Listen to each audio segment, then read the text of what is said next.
focusing on kind of an introduction to working in our environment and playing on the computer at the file system level, right? That's going to be important because it's going to carry through how we interact with files when we're developing, how we're working with paths and folders on our personal computers, as well as on our servers when we deploy our code on the internet. So, just as a quick review from yesterday, does anyone remember the command of how to make a directory?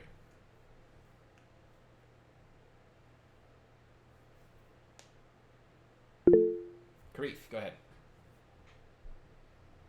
Is it a MKDIR? That's exactly right. This stands for make directory. Yeah, pretty self-explanatory.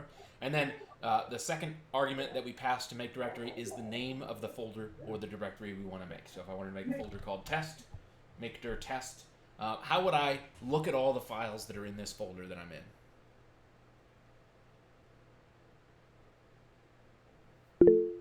Karif, again.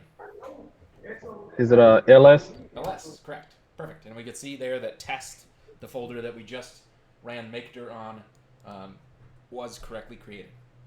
Now, if I wanted to go into the directory of test, what would the command I would use there be?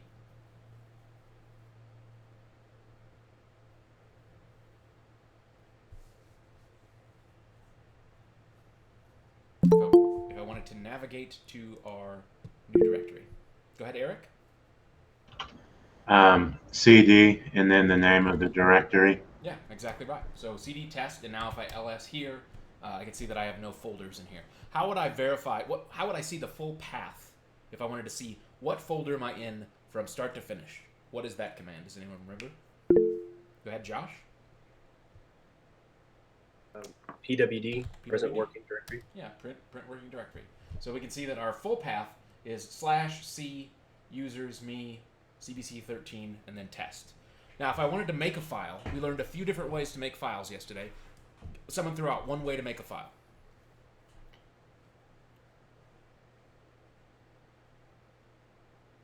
Touch.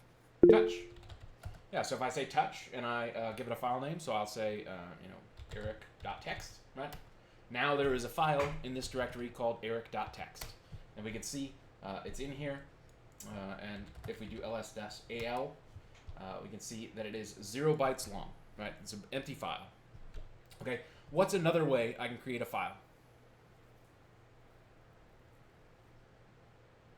Go ahead, Eric. By echo. Echo? And then, yeah, the text in quotation marks, and then a file name, like hello.txt.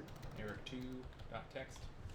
Yeah. Okay, so you're missing something that goes right in between the text you want to enter and... Yeah, two of those greater than symbols. Like two.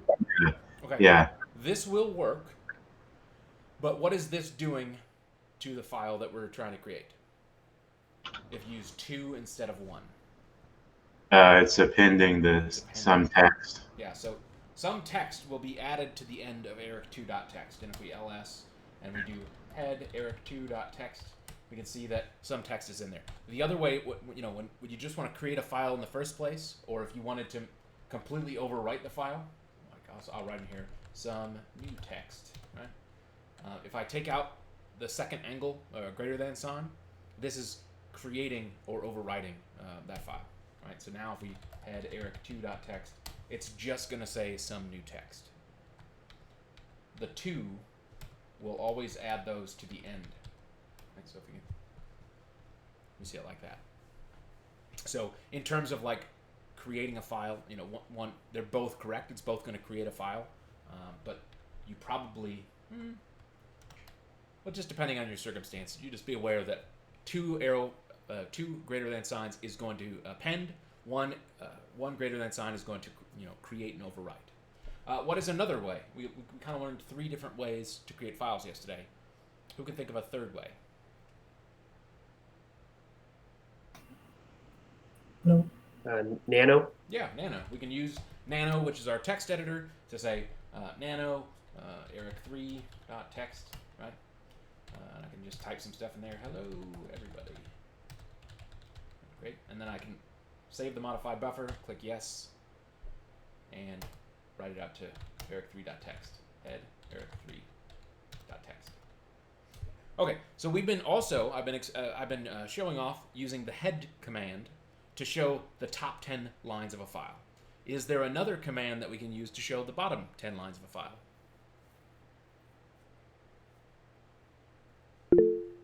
Eric Thompson.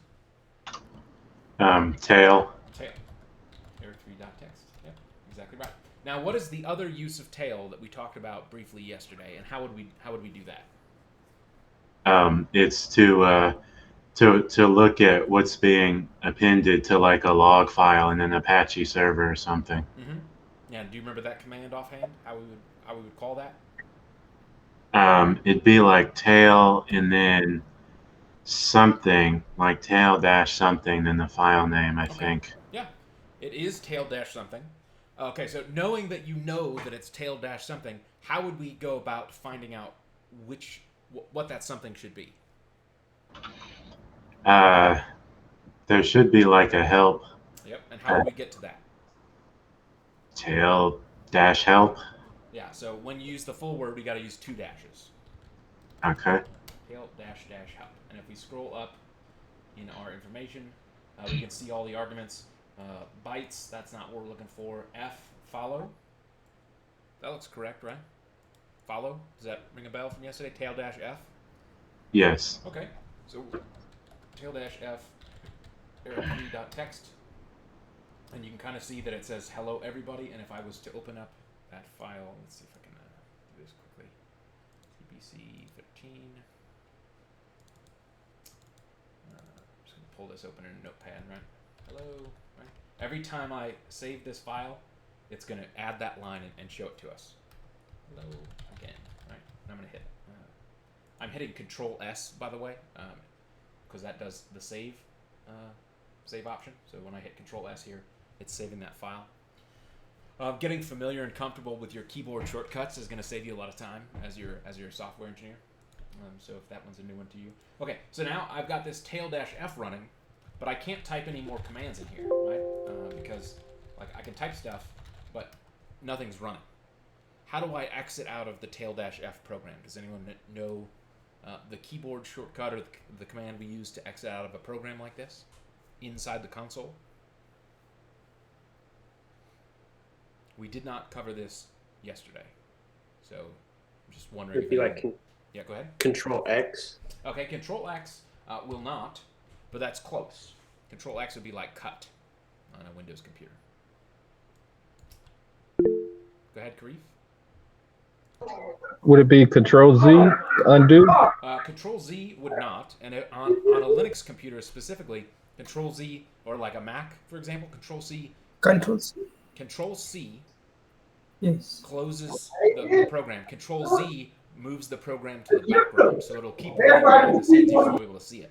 So we're going to do Control C to get out of that program. And now you can see all of those commands that I was typing in there were kind of queued up in the buffer, and as soon as I exited the program, they all ran and said command not found. Okay, does anyone have any questions about command line? We're going to be doing a lot more command line stuff today, but wanted to just give an overview to see how it's going. Go ahead, Selena. When I was helping earlier, I got stuck on a part. I hit a button. I don't know what I hit, but it showed the less than sign over and over again. Every time I hit center, it created a new one. Does that make sense? Oh, yeah. So what you probably did, so if you're typing in a command like echo hello, right? We're using double quotes. If you did not put the end quote, it thinks you're still typing. That's what happened, inside yes. the string. So the way to get out of that almost always is to add an end quote and hit enter. Okay. I just exited the whole thing and generally, let's see if we can. Right. So I'm in that mode right now. Control C should fix that as well. Right. Okay. So Control C is your best friend when you're in the console. It basically just like stops whatever program is currently running. Okay. And the same thing. Let's see what it does in Nano. Control C. No, it doesn't do anything. So Control C is generally a good command to use, but programs like Nano that have their own exit characters and stuff, sometimes you'll just have to pay attention to those. Okay. Any questions?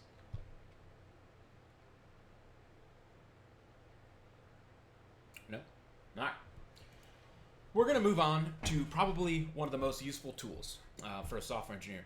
You guys are going to use this every single day for your entirety of your career. And if not this specific program, which we're going to learn about now, Git, you will use some form of version control. There are a bunch of different tools like this, but Git has become kind of the most popular over the last decade. Other tools that are semi-popular still would be a program called Mercurial, or there's another popular one called Subversion. Okay, all of them do fairly similar types of jobs. They all work pretty much the same way. The concept is you've got a repository, and a repository just means this is where we store our code. You're going to check out files, you're going to work on them, you're going to commit your changes, and then you're going to push those changes back into the repository. That's the generic flow of working with version control software.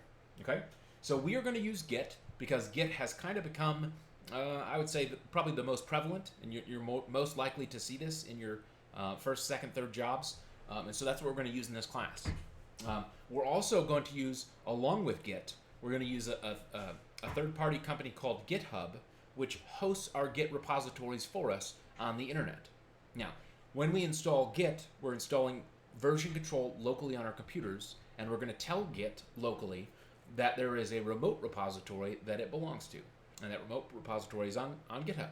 So when we're doing our work on our computer, we're going to check in and commit all of our source code changes, and then we're going to push those changes up onto the internet inside of GitHub, so that GitHub can become the source of truth for us. Now, the reason we use GitHub, and the reason you'll probably use GitHub and similar types of products when you're working as a software developer, is that we need to be able to collaborate with other people on a team.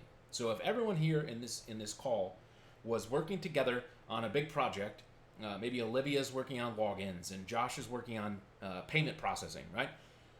You guys have to be able to work on that code independently of each other and have a way to merge all those changes together in a centralized spot, so that when Josh is done with payment processing and Olivia's done with login stuff, all of those changes can be merged into the main repository on GitHub, and then you both can pull down each other's work and have a good working version of the product.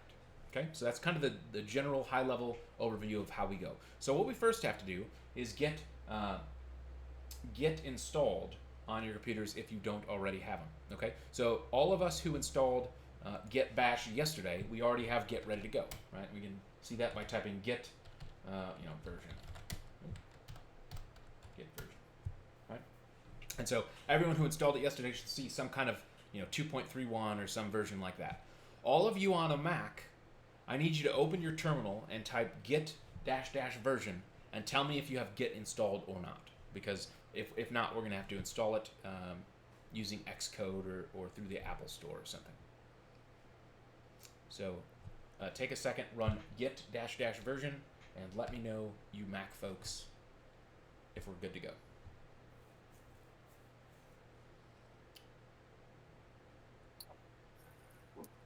I don't have it, but I got a pop-up that asked about developer tools. Yeah, so you'll have to install Same. developer tools to get access to Git. Does it tell you what to do next in there, Karif? Yes. Okay. Do you want to share that screen, and we can make sure that everyone on a Mac can kind of follow along with Karif while he's doing this? I'll stop sharing my screen.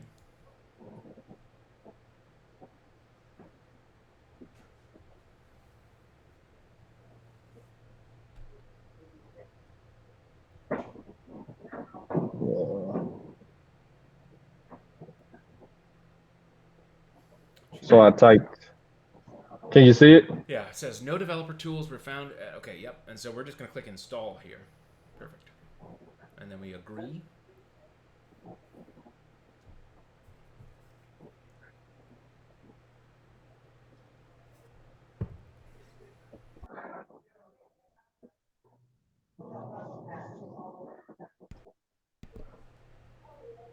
$12 This better not take 12 hours. It's not that big.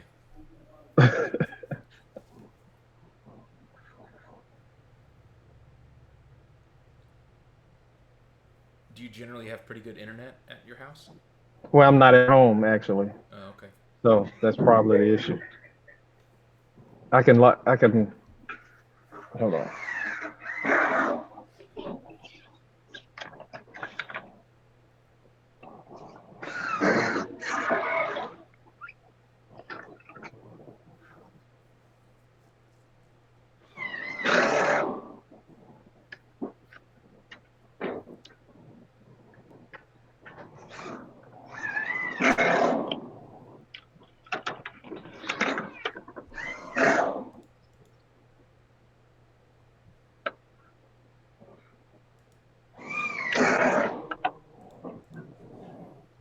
Okay, I'm gonna switch to my LAN and see if that works. We'll wait here for you. Everyone else on a Mac, are you kind of at this step where it's downloading and installing Xcode developer tools? Yeah, mine's downloading as well right now. Okay. Well, we'll just give it a Okay. few minutes, and hopefully it will go quickly for you. Okay, I'm on LAN. I'm on the LAN now, so I see it's speeding up. Yeah, 11 hours. Well, if that's a true number, we might just have to move on without you, and you have to follow along today, because that's kind of intense. But yeah, this software is generally fairly small. I don't know why it would say it's going to take 11 hours. That's kind of crazy. All right. Is everyone else? Olivia, you said yours is in progress, and Josh, were you on a Mac as well? Yeah. Yes, I have 2 minutes left. Okay. Well, it's Okay. oh yeah, 5 hours. This should take like 4 minutes at most. So, oh, it's speeding up. There we go. Come on, keep going down.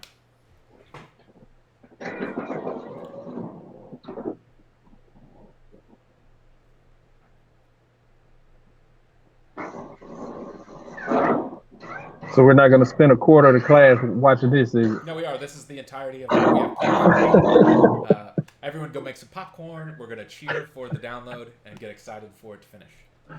Now, we'll probably just move along and cover some more like high-level concepts before we focus on setting up our GitHub accounts and getting GitHub. So we'll give it a little bit of time, and it can keep downloading. You can stop sharing your screen. If it finishes, just raise your hand so we know we can maybe do something together. Got it. Hey, Eric. Yep. I don't believe we went over remove a file yesterday. So in case we create one or whatever, how to remove it. Okay. Yeah, we could do that.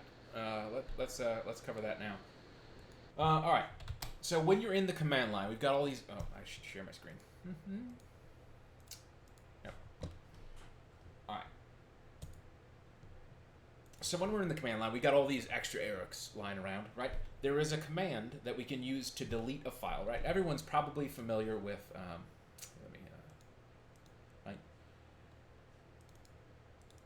Right. We know that if you're in like a file browser like this, you can right-click on a file and delete, right? And that, if you're on a Mac, it's going to move it to your recycle bin. If you're on a Windows computer, it's going to throw it in your trash can or whatever.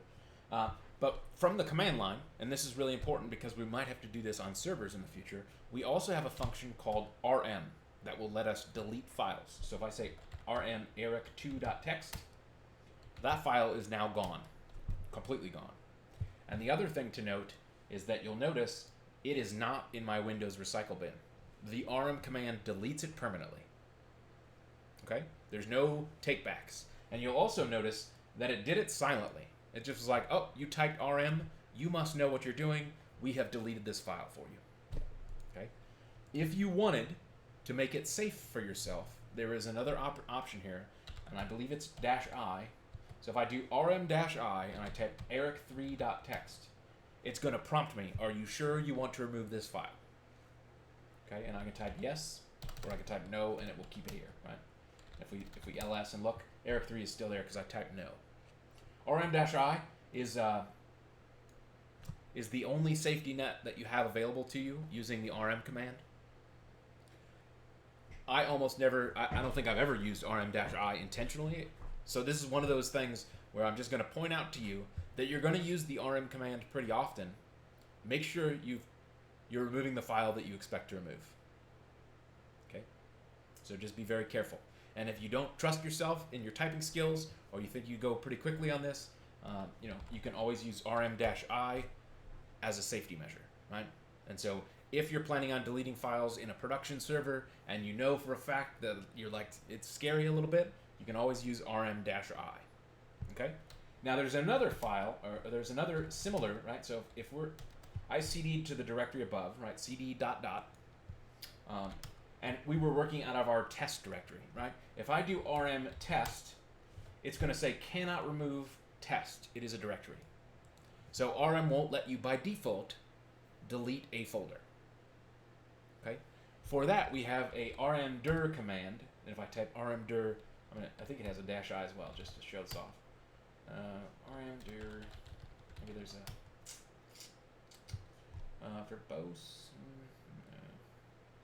Okay, -i does not exist for rmdir. What about rm-r? Yeah, that's what I was going to show off next. So by default, the rmdir command, right? If I run it on test is going to be delete. Oh, it's going to say directory not empty. So it's expecting us that this is its only failsafe to prevent us from just deleting a folder. If I was to make a new folder called test2, right? I can run rmdir on test2, and it will permanently delete that folder. It no longer exists now. But you'll notice that when we try to run this on test, it's saying the directory is not empty. It's trying to prevent us from accidentally deleting too much stuff. But what we have is in the rm command, the regular rm command, there is a -r option that when we run it on a folder is going to delete the folder and everything inside of it. So now test is completely gone. All of those Eric files are completely gone. And you'll notice, just like with the other one, it did not ask us any questions about this. It just deleted it. The R stands for recursively, right? So it's removing recursively inside this directory. So this is one of those commands that can get you in a lot of trouble very quickly, right? If you put a -r flag on here, it's going to say delete the directory and everything in it. If I was to do rm-r and hit a period and accidentally typo this and hit enter, it's going to delete the entirety of the current directory. If I was to be extra in trouble, this has destroyed servers before, hitting rm-r and then a slash and then having a space.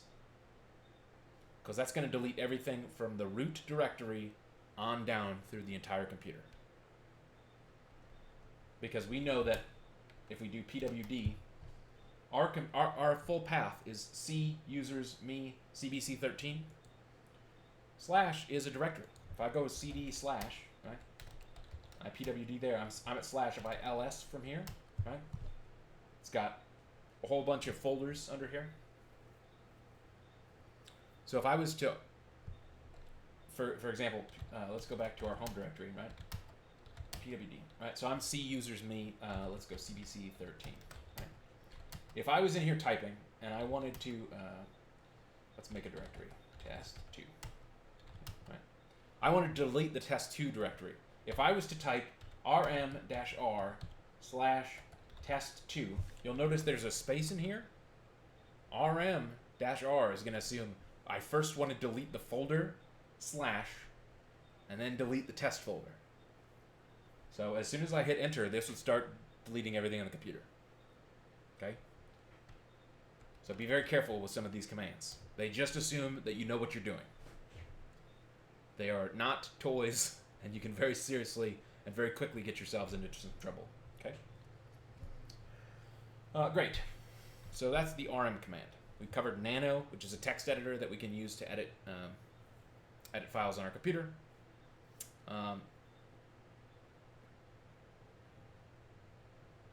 That's pretty much it. Git. Great. All right. So let's talk about version control now, right? So let's say we made a mistake and we wanted to we had a project. I'm going to make a directory called project, right? My project folder, and let's just touch a couple of files to simulate we have some source code here. Index.js, right? Touch index.html, right? And then we would do touch style. CSS, right? So we've got the start of a little project here. We've got some files in here. And if you look at our directory, we're in the CBC 13 directory, and we're in the project folder, okay? If I was to use, if I was in this previous directory and I wanted to rm-rf project, right, this would delete that project folder, and it would be gone forever.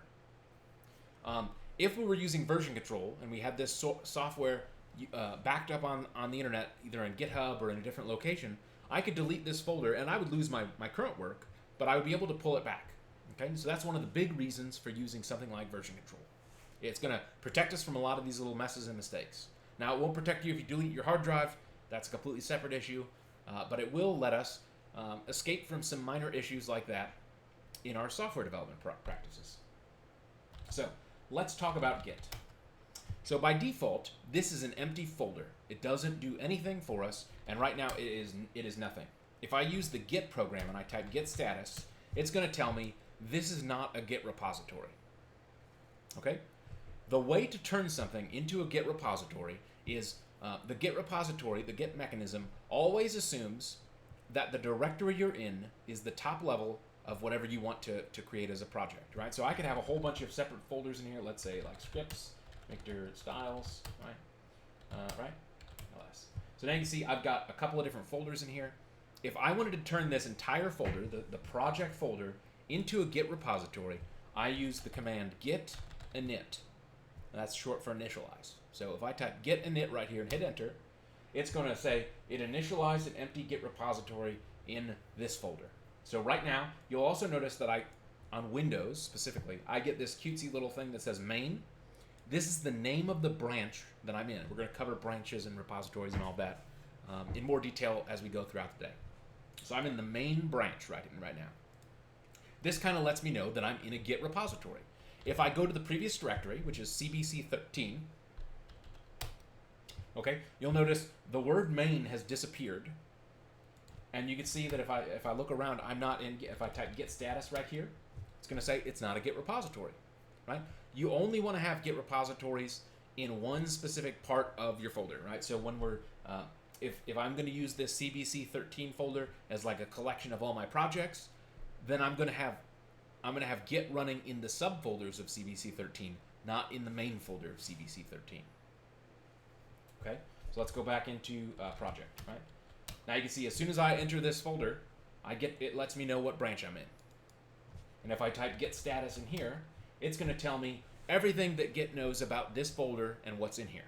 It's going to say there have been no commits and that there are untracked files. Okay, that means all those files we created, index.html, index.js, the style CSS, all of those files, it knows are in this folder, but it does not believe they belong to this Git project yet. But it also tells you what command to use to make that be a part of this Git project. So if I type in git add index.html, I hit enter. Now if I type git status, okay, now it's going to say there is a change that needs to be committed, and there are still 2 files that are not tracked. If I made a mistake and I did not want this file to be included in my Git repository, I just ran git add. If I wanted to remove it, it tells you what to do right here. It says use git rm cached file name to unstage. So if I said git rm cached index.html, it's going to tell us it rm'd index.html. You'll notice index.html is still in this folder. Git has not deleted the file. But when we run git status again, you're going to see that it's no longer in green and it's not waiting to be committed. Okay?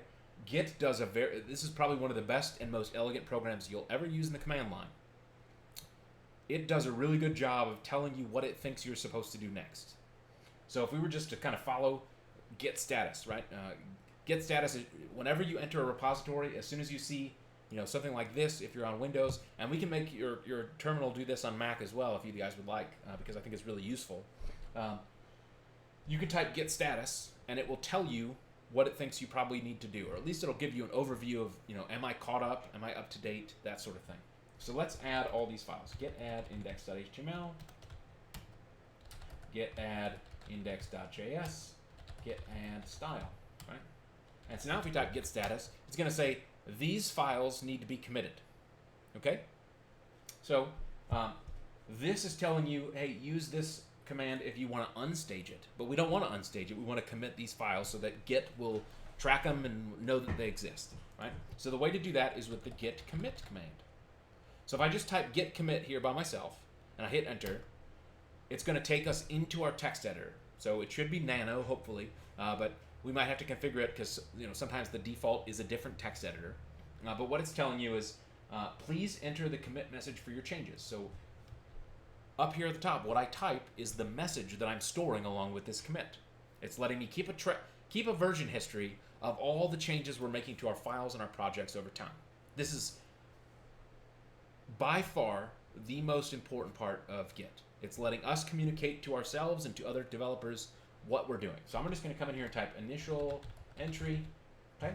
And as soon as I'm done, I don't change anything below this. I'm just going to Control X to exit out of the program. I'm going to save the modified buffer, and it's going to say file name to write. This is the default file that Git is doing behind the scenes to let us know, like, hey, this commit is done. So we're just going to hit enter. I'm going to hit enter here, and it's going to see, the commit is 166954B. Behind the scenes, Git is doing all this cool stuff, and we'll take a look at that in a minute. But it's saying the initial entry, that was my commit message. And it's saying 3 files were changed. There were 0 lines inserted, 0 deletions. And it's showing you the names of the files. So now if I do git status again, it's going to say on branch main, nothing to commit. The working tree is clean. Everyone kind of tracking so far? Don't worry, this is a high-level overview. We're gonna hit this all day long. So if there's any questions, please speak up now.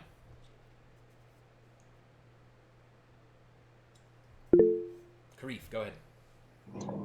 So is Git hashing the previous folder so that you'll know the differences, or is it using something else? Yeah, that's exactly what it's doing. If we do ls-al,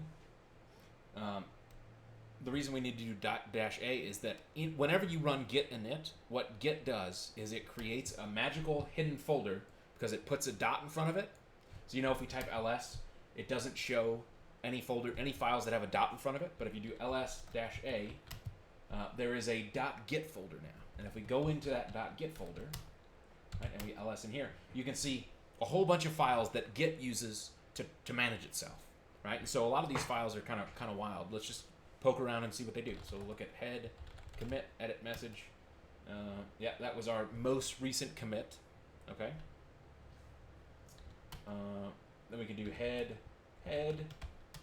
and that's going to tell you currently this repository is attached to the main branch at the highest level. If we were to check out a version, let's go back to the previous directory.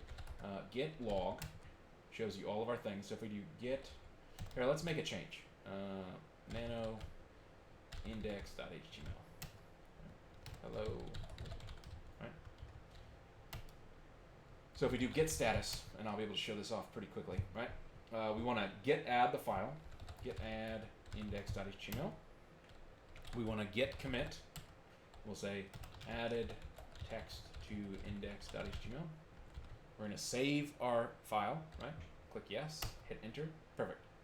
So now if we type git log, we'll see that there are 2 commits in this history of Git tracking things. This was the initial one, right? Remember when it said, hey, it did that file insertion, and I think you can probably see it. Yeah, so like when the commit goes through, it's going to tell you the hash of the branch.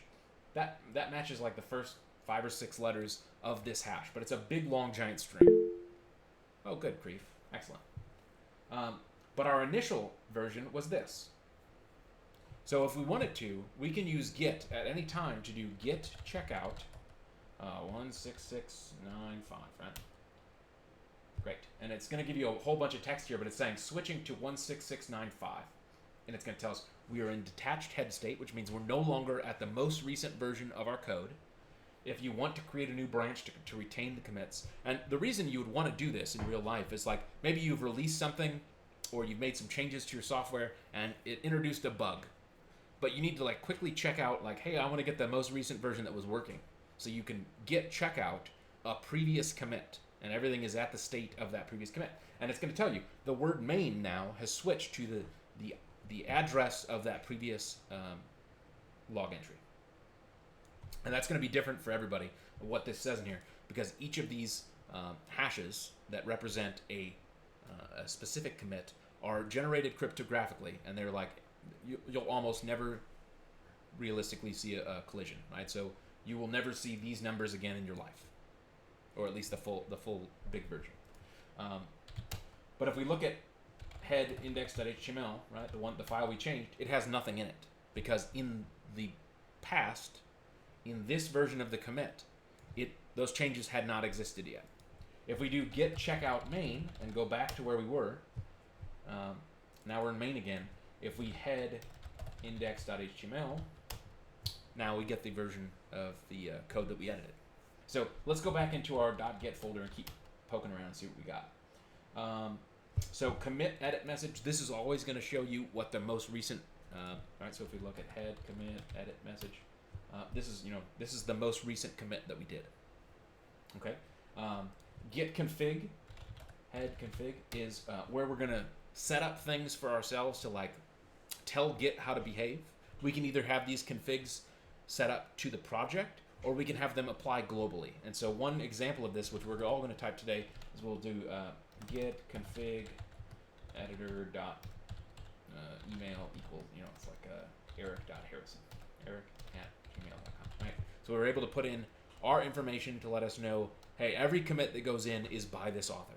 Okay, and so we're going to add those config options in here after we come back from our next break, and we start playing with it together. If we look at description, right, we can give our Git repository a description. A lot of this is like behind the scenes stuff. You'll probably never do this. This is more for like if you were using Git without using third-party tools, where the Git repository itself needed to be shared amongst a bunch of teammates. I think GitHub, when we start using that later today, they'll probably sell all this stuff for us. What else do we have? Head, index. Oh boy, that's crazy. Some kind of binary thing. This is probably showing Git, like all the files that exist in here. We won't be able to read this because this is probably binary. But what we can do is we can start looking into some of these folders, right? Git logs. So there's the head, and if we go to refs, there's some more heads. Yeah, head main. Let's see what's in here. Oh, cool. This is just like the actual text of our git log, right? So when we type git log, it's reading this file, and it's printing it out in a pretty to read format. Okay. If we go back a few directories, right? Let's go to objects. See what's in there. Okay, cool. So you'll notice these have the same kind of like hexadecimal folder names that we saw in some of our git logs. So let's just take a look at git log, right? So we have 04 and 16. So I would be willing to bet that this is broken down in a tree based on these things. So if we wanted to see what was in the initial, if we went into 16, cd 16, right? It's got information here. Let's head this file and see. Yes, this is one hash. And I'll shift insert paste. Okay, this is more binary stuff that we can't really read. But this is how Git behind the scenes. It's basically just working on files, controlling the structure of your project, and as we're checking things in, this magical little folder in here is going to continue to grow and continue to get more advanced and more evolved. So one thing that you'll notice, and this is something that will happen pretty often, right? I'm in my main project directory right now. Sometimes you'll do something and you'll end up messing something up, or you'll mess up Git. So here's an example. One student in our last cohort would constantly be running. He'd do stuff like git add, dot, and he'd be like, "Oh, I'm not in the Git repository. I need to run git init." Okay, and so now he is inside of his CBC 13 project, right? And you'll notice that now I'm in CBC 13, and it says I'm in a repository when it didn't before. And so maybe he's inside of his project thinking he's doing some work because this says main as well. But the problem is, because he created git init, because we use git init in a folder above ourselves, right?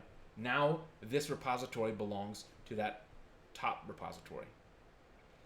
Okay, so this causes all kinds of problems, and it's very, very challenging to get yourself out of this. If you ever notice that we're going to be working in project folders all the time, so you'll be used to seeing this type of view where you see main here, and you'll know that you're doing work in the right spot. If you go up to a previous directory and you say, "Hey, why does this still say main?" The solution is to look for a folder called .git, right? There's none here. If we go up one more directory, ls-a, and I'm going to grep git, right? You can see that there is a git folder in here. That was the one we just created when we ran git init. The way to fix this would be to use rm-r.get. So I'm going to delete the folder. As soon as you delete the folder, Git no longer operates on this folder. So if I delete this, now you see that main has disappeared because Git says I'm not a repository anymore. If I go back into CBC 13, you'll notice main is gone there as well. But if I go into project, oh, now we're back in a repository again, because this is the actual one we want to be working on. Git init, whenever we run this command, is trying to create that .git folder exactly in the folder we're in. Okay, so if I hit enter here, it's going to say reinitializing existing Git repository. I don't know if it actually did anything, or if it just tried to like fix some of the files. I mean, if we type git log, yeah, all of our other commits are still there, so we've lost nothing. But if you accidentally type git init in the wrong folder, right, the way to turn off Git and to make it no longer be a repository is rm-r.git. And if I hit this, yeah, oh, it's giving us some warnings because they have some write protected regular files in here. So I can type yeah. Okay, cool. And you'll notice now I'm no longer in a repository. The word main is gone. If we do ls-a, I don't see my Git information anymore. Okay? Be aware that the files that are in this folder, right, it's not going to delete those. But if we had checked out an earlier version of our code, like when we were looking at the initial entry commit that didn't have any information in index.html, if I was in that version of the file, or if I was in that version of the Git, and then I deleted my Git repository, I would have no way to get those changes back. Okay, so let's run git init again. Right now we're back. It's a repository.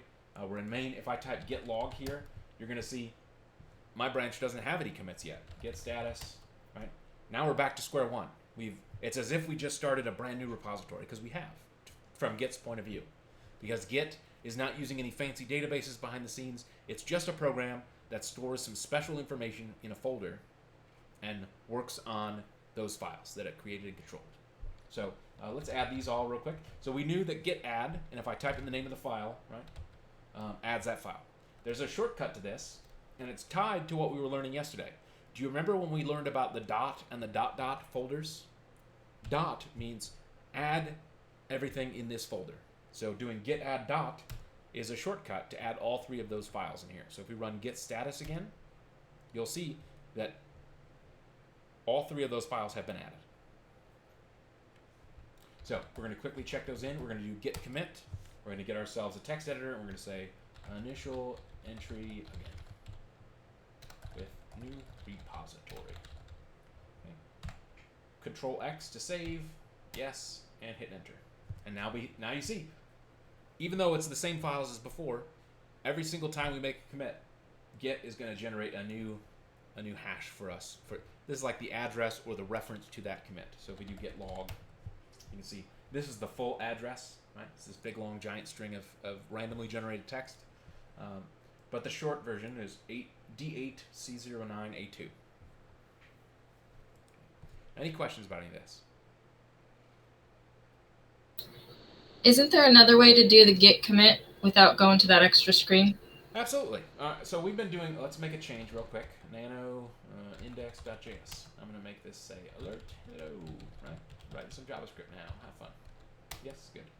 We do git status to check where we're at. Okay, yes, we've made a change to index.js. So let's do git add dot. So we've been doing git commit.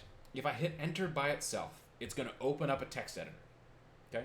But there's a shortcut way to do this. If we, most of the time we're just going to add, 5, 6, 7 words letting us know what we're doing. So we don't need to bring a whole text editor into this. There is a command line option called -m that specifies, hey, the words that I'm going to type next are a part of the commit message. So I can say git commit -m adds adds alert to source code. Right? And I close it with my double quotes. And as soon as I hit enter, it's not going to pull up a text editor. It's going to use that string as my commit message. See? That shows up as adds alert to source code. 95% of the time, I just use git commit -m.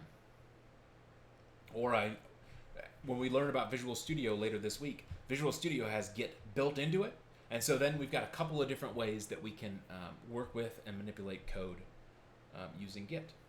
Okay. We just want to make you aware that there's a bunch of different ways to do things. Go ahead, Josh. Just so I'm understanding this correctly, so when you type the git init command, will that create the index.html? Well, where are you getting those? I guess. Yeah, I guess that's that where was I'm the getting a little first thing I confused. did when I made this folder. Right, when I was in here, CBC 13, I makedir'd, and I called it project, but we'll make project 1. When I CD'd into that project, I had just simply, I went to the wrong folder. Project 1. This was an empty folder when we created it. I created those. I said, it could have been anything. I could have said josh.html, right? And then Okay, when I just run missed git this. init, it's doing it in this folder. So project 1's Git repository is different than project's Git repository. Those are two separate repositories. And it's important for you in the context of understanding version control in general, because they're all going to use very similar terminology. Whenever you hear repository, think of that as like an entire project of source code. Repository is the official term of it. So when we learn about GitHub today, or when we're playing with Git, it throws out empty, it says initialized empty Git repository. It's saying, I have created a place to store source code for you. And, Git, the way that Git does it is it just makes a magical little folder that it stores all these files and stuff in. Cool. All right, it is 4:50, roughly. It's 4:48, but it's 4:50. We'll take a break, come back at 5:05, and then we'll play with Git some more. Cool. See you in a bit. All right, cool. Okay, so we've kind of covered a few of these concepts and terms. We've learned that a repository is another name for like a project, or like a folder that Git is tracking for version control purposes. Now, when we start learning about GitHub, which is coming up next, there's a concept in GitHub of public versus private. So originally, just to give you a little bit of history, GitHub was started as a way for developers to share source code with one another. So everything in GitHub was open, right? So everything was public. If you went to a GitHub repository, anyone can see the code. They can pull down a copy of it. They can make changes, and they can submit pull requests. So they can ask for their code to be reviewed and included in the repository of the official source code. But GitHub has always been a business as well, and GitHub is such an excellent tool that they've also had the concept of a private repository. And the only difference between public and private is that private repositories can only be accessed by people that you allow them, you give them the permissions to do so. So they are, it's still a repository, but generally when you go work at your companies and you're working on the job, most of your work is probably going to happen in repositories that are private. And GitHub gives us a couple of different ways to do that. One of them is they have the concept of an organization, so that they can say all of these repositories belong to this organization, and these 5 people are in the organization, so they can all access those private repositories. We've also kind of touched on the concept of a branch, but we'll show this off in a little bit more detail. By default, when you create a repository, or you create a new Git project, it's going to give you one primary branch, and that is called main. You might also see this primary branch called master. It used to be called master. Git has been around for, 10, 12, 15 years at this point. The repository used to be called the master repository. Since then, over the last couple of years, we've gone out of our way to be more inclusive in our language, and so that has changed to become the default repository is now called main. But you will sometimes see older projects, especially as you go work in companies, maybe they started this project 15 years ago, they might still have their repository called master. So it's just something to be aware of. But if we type git branch, you can see that we don't have a branch here, right? Because we're in the main branch. Let me actually, let's go back to our real project. Yeah, good. Git branch, right? It's going to tell you you are on the main branch of your repository. Now, we can create new branches, and this is how you're going to do most of your work in your day-to-day jobs by doing git checkout, and we'll say -b, which lets us know we're going to check out a branch that does not exist yet, and that branch is going to be called a new branch, right? So now it's going to say switch to a new branch, and you can see that our blue text here is updated to say new branch. If we run git status here at this point, it's going to tell you you are on the branch, new branch. And if we run git branch, now you'll see, previously the main branch was green and had an asterisk next to it. Now the main branch is here and it does not have an asterisk next to it, but the new branch does, and it is now green. Branching basically creates an entirely new copy of our source code. So if we do ls here and we look at our files, we see that we've got new files, all the same files that were in main are in our new branch. If we make some new files, touch, file2.html, touch, new script.js, right? Now we've got more files in this branch. If we do git status, we can see that those files are untracked. So does anyone remember how we would add those files, and commit those? So can someone walk me through checking the source code, our new files, into version control?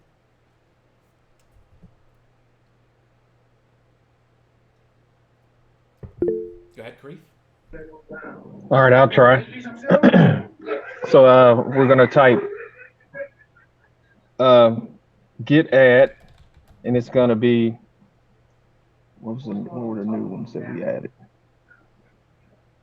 File2.html, enter, and git add new script.js, and enter. Perfect. Then ls, well, would we? I'm just typing what you're telling me. Keep going. You're doing great.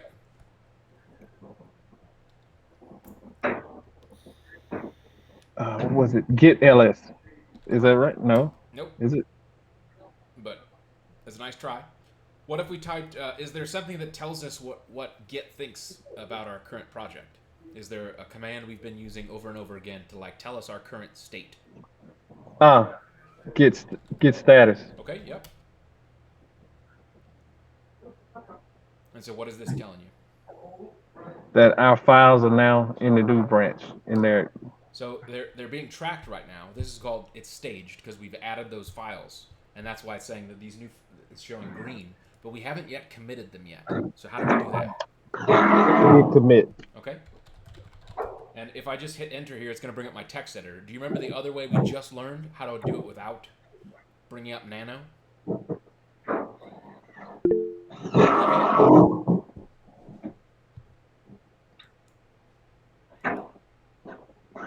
You're muted. Olivia, you're muted right now. Sorry, is it -m? Yeah, -m. Exactly right. And the -m stands for message. So we'll say adds new files, right? And now if we type git status, it's telling us that nothing has been changed since the last commit, and that the working tree is clean. So if nothing else, the one command you should get very, very comfortable with is git status. It's always going to tell you this is what we're currently working with. But this all is happening in the new branch that we created, new branch. So if we type git branch, right, we're in new branch. If I ls in here, we can see our files. If I was to do git checkout main, and we do ls, those files we just created have disappeared. This is one of the really cool things about Git, and about version control in general, is that it makes it very easy for us to build new features and not affect other people's code and other people's work. So generally what you'll see when you enter your jobs as development, the main branch, git branch. The main branch is generally going to be like your production code, right? So everything that is in main, your test team has tested it to make sure it works, but it's running on the server. This is what all of your users are using. But as you start developing new features, generally what you'll do is you'll take the current version of main and you'll make a brand new branch out of it, and you'll go do your work. And when you're ready to go, you'll submit what's called a pull request, and you'll say, please look at my code, test it, make sure it's ready to go. And if it passes all those tests and everybody approves it, it will get merged in. Okay? And so we can show that off here. So we'll see git checkout new branch, right? And so we see this is where we're good to go, right? If we were to go into main, git checkout main, we can run the command git merge main, new branch into main, right? So the first branch in here is what we're merging into the second branch. So if I hit enter in here, it has now added, and it tells you it's updating the previous version into this new version. And it tells you it used the fast forward. It brought in file 2 and new script.js. And so we can look here now, and main now has this information. If we do git log, it's going to kind of show us that. It's going to show us that, hey, the current commit we're at, AE480E2, is the most current. That's the head. And it's the same as main and new branch right now. So now these are both synced together. Okay? You can have any number of branches. If we do git checkout -b new branch, right? Switch to new branch. And I can make changes in here. I can say, I don't actually want new script, so I'm going to say rm new script.js. If I type git status, it's going to show us, hey, you deleted a file, and it gives us a few options here. But we want to check in. We want to commit that we actually want this file deleted, right? So I can say git add new script. Now this is going to sound kind of silly because we're deleting a file, but what git add is doing is it's saying, I have made a change. Please stage that change for committing. So I'm going to say git add new script, and I'm going to do git status again just to show. It's going to show, now it's green. It's going to say, we are about to commit that we are deleting this file. So if I do git commit -m deleted new script, right? Now if we do git status, right, we know we're good. We can run git log, and we can see that main and new branch are one commit in the past. This is our current head. This is what we have checked out right now.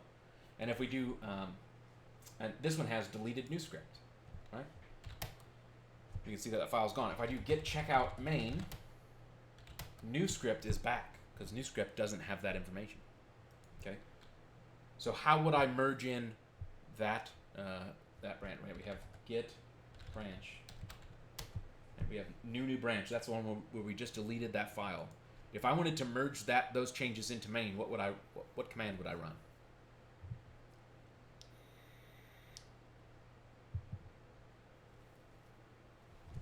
Would be git merge new branch to main.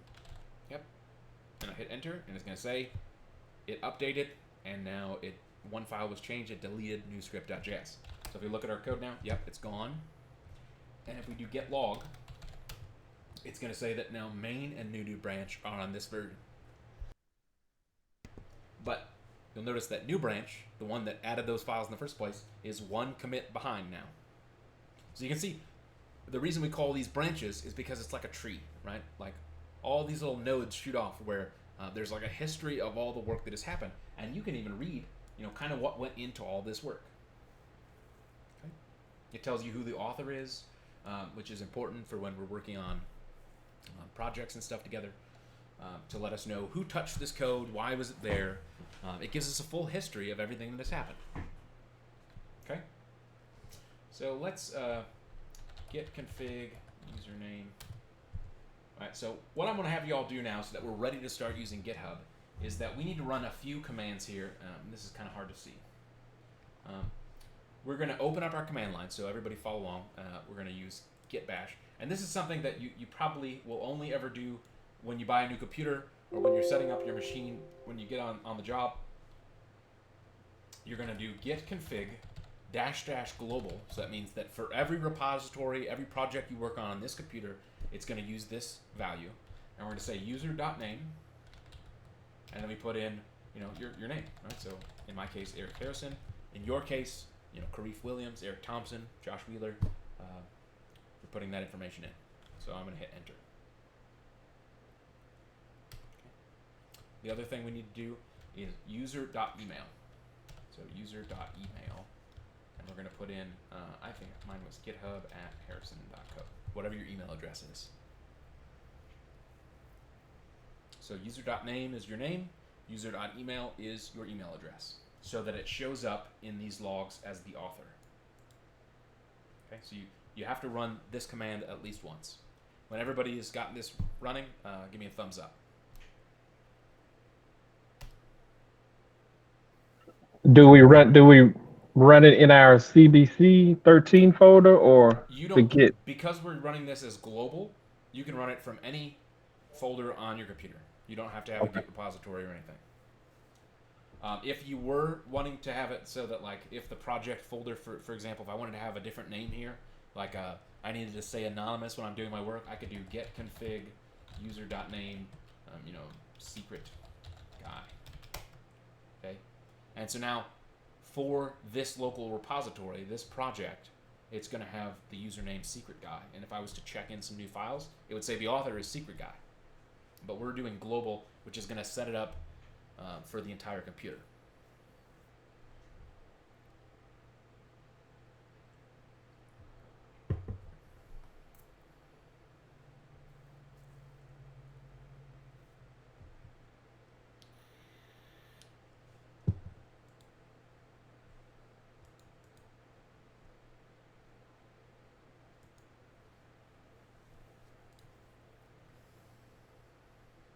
Olivia's done.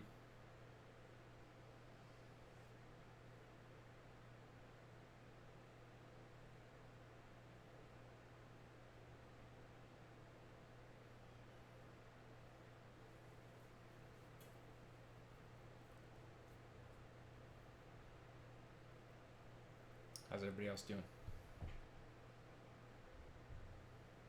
Eric's done. Josh is done. Good.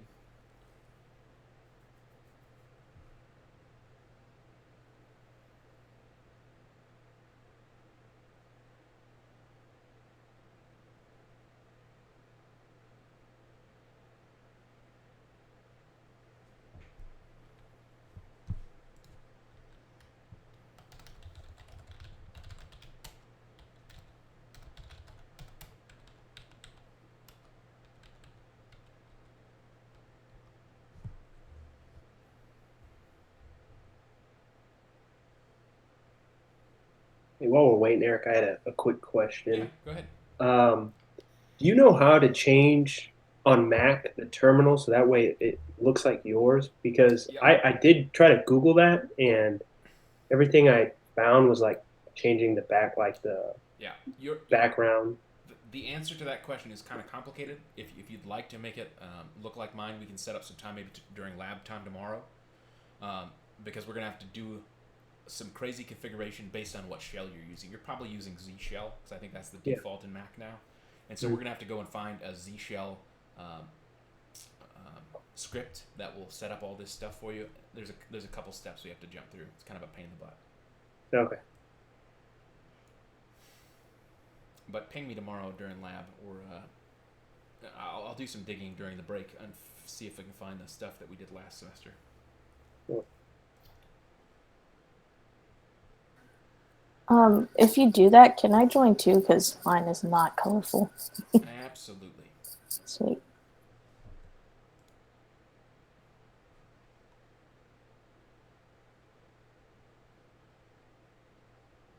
Everybody else good? All right, we'll move on. So the next thing we're going to do is we're going to create GitHub accounts if you don't already have one. Does anyone here already have a GitHub account? Oh, Olivia does. All right, sweet. Eric does. The other Eric does. All right, perfect. So you guys can just kind of watch along. We're going to go through like an overview of GitHub for those who don't have it, and we're all going to create accounts together, and I'll do it as well. GitHub.com. I'm going to log out of my account from last time. So what we're doing when you're at GitHub.com, we're going to click on this sign up button. Okay. Oh, and they do some kind of weird. They got some little cutesy sign up thing right now. That this is new. But what we have to do is we have to give it our email address. So I'm going to say CBC 13 instructor at harrison.co. And click continue. Everyone can kind of follow along. I'll give it password. Good. Username CBC instructor 13. Good. Continue. Would you like to receive product updates and announcements? I'm going to say no because I get plenty of these stupid announcements already, but these are pretty good. So you should probably mark yes if this is your first account. Then it's making me verify that I am a human. This is fun. Pick the spiral galaxy. Cool. Spiral galaxy, good. I am apparently a human. That's always good to see. And they sent me a email. All right, let's see if I can find my email.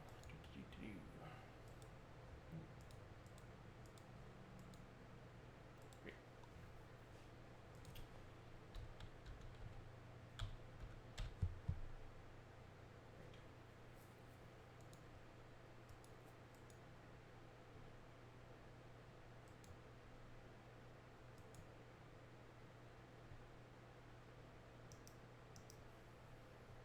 So once you've gotten your code and you've punched it in, they're going to ask you some questions about like your demographics, right?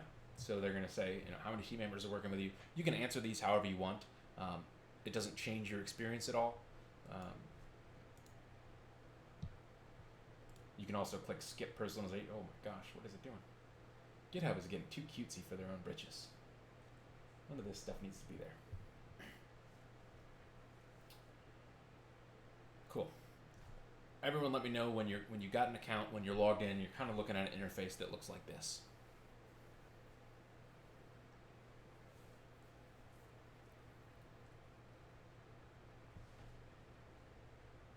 I'll give everybody a few minutes.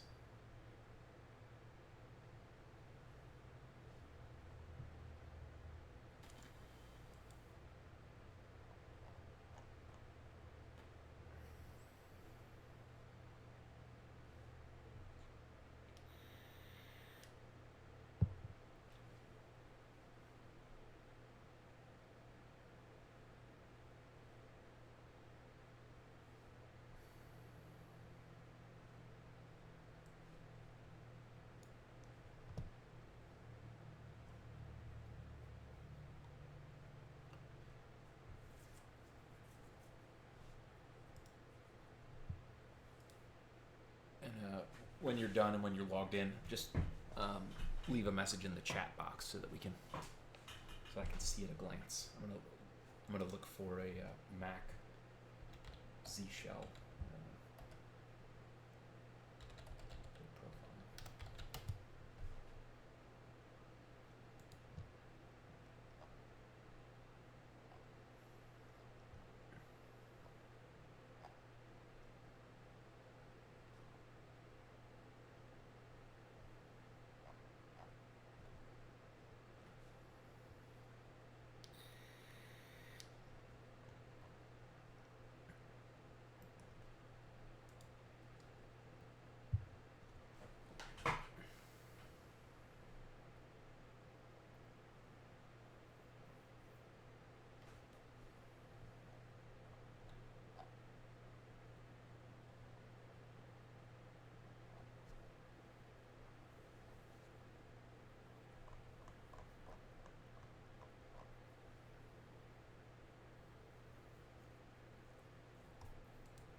Is done. Olivia, smiley face.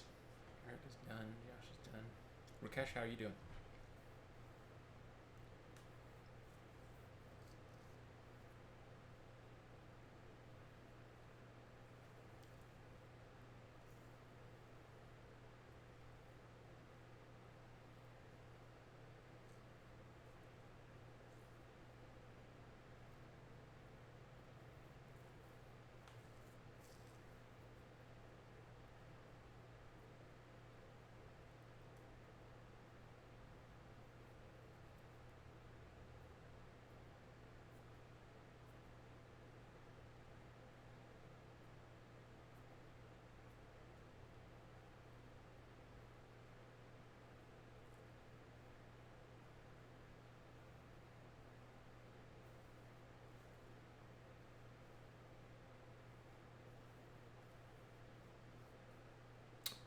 Everybody, while we're waiting, I'd like to introduce Eric Starling. He's a new TA with us. He joined this cohort. This is his first one, and so just like Selena, he's here to help during lab time.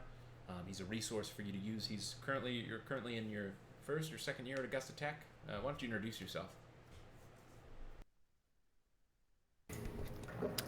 Yes, I'm in my second year. I guess it's still first year, third semester at Augusta Tech. Um, Studying computer programming there. Um, yeah, if you got any questions, I'll do my best to help you out. As a part of our program, what we like to do is take students from Augusta Tech, get them a little bit of on-the-job training, having them work as TAs for us. Really, their first cohort with us is really they're learning just as much as you are. So they're here as a student. They're expected to absorb as much information, but hopefully, most of them being in Augusta Tech gives them a little bit of experience so that they can help out and kind of troubleshoot some of the easier issues. So they are here both learning and as you can see from Selena, once they've gotten a cohort under their belt, the idea is some of these TAs will eventually become instructors here at the Code Boot Camp, and hopefully we can give them opportunities to kind of thrive and grow. So since you're in Augusta Tech now, does the computer programming one, you guys compete in Skills USA? Not that I'm aware of. Okay. Do you know what that is? I have no idea what that is. No. It's just like a big competition that a lot of technical colleges compete in. Like when I went to Augusta Tech, I was in design and media production. So there's different categories. You competed in advertising design and other things, and I didn't know if that computer programming one had one. And I was wondering if the coding boot camp here, if there's any type of like hackathon competition thing. Not as a formal part of this Code Boot Camp. We move very, very fast, as you guys are going to see over the next couple of weeks. Just trying to get your skills up to the level where you can be employable at the end of this course. But the clubhouse, historically, that was how we started 10 years ago. We were just a bunch of people that got together for a hackathon, and we said, hey, this was a lot of fun.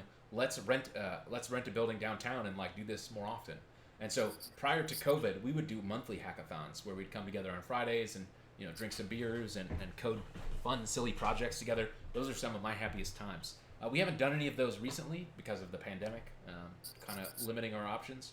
But hopefully soon we'll go back to that. And as members of the clubhouse, like Grace was talking about yesterday, you guys are more than encouraged to participate in any of those types of events that the clubhouse puts out.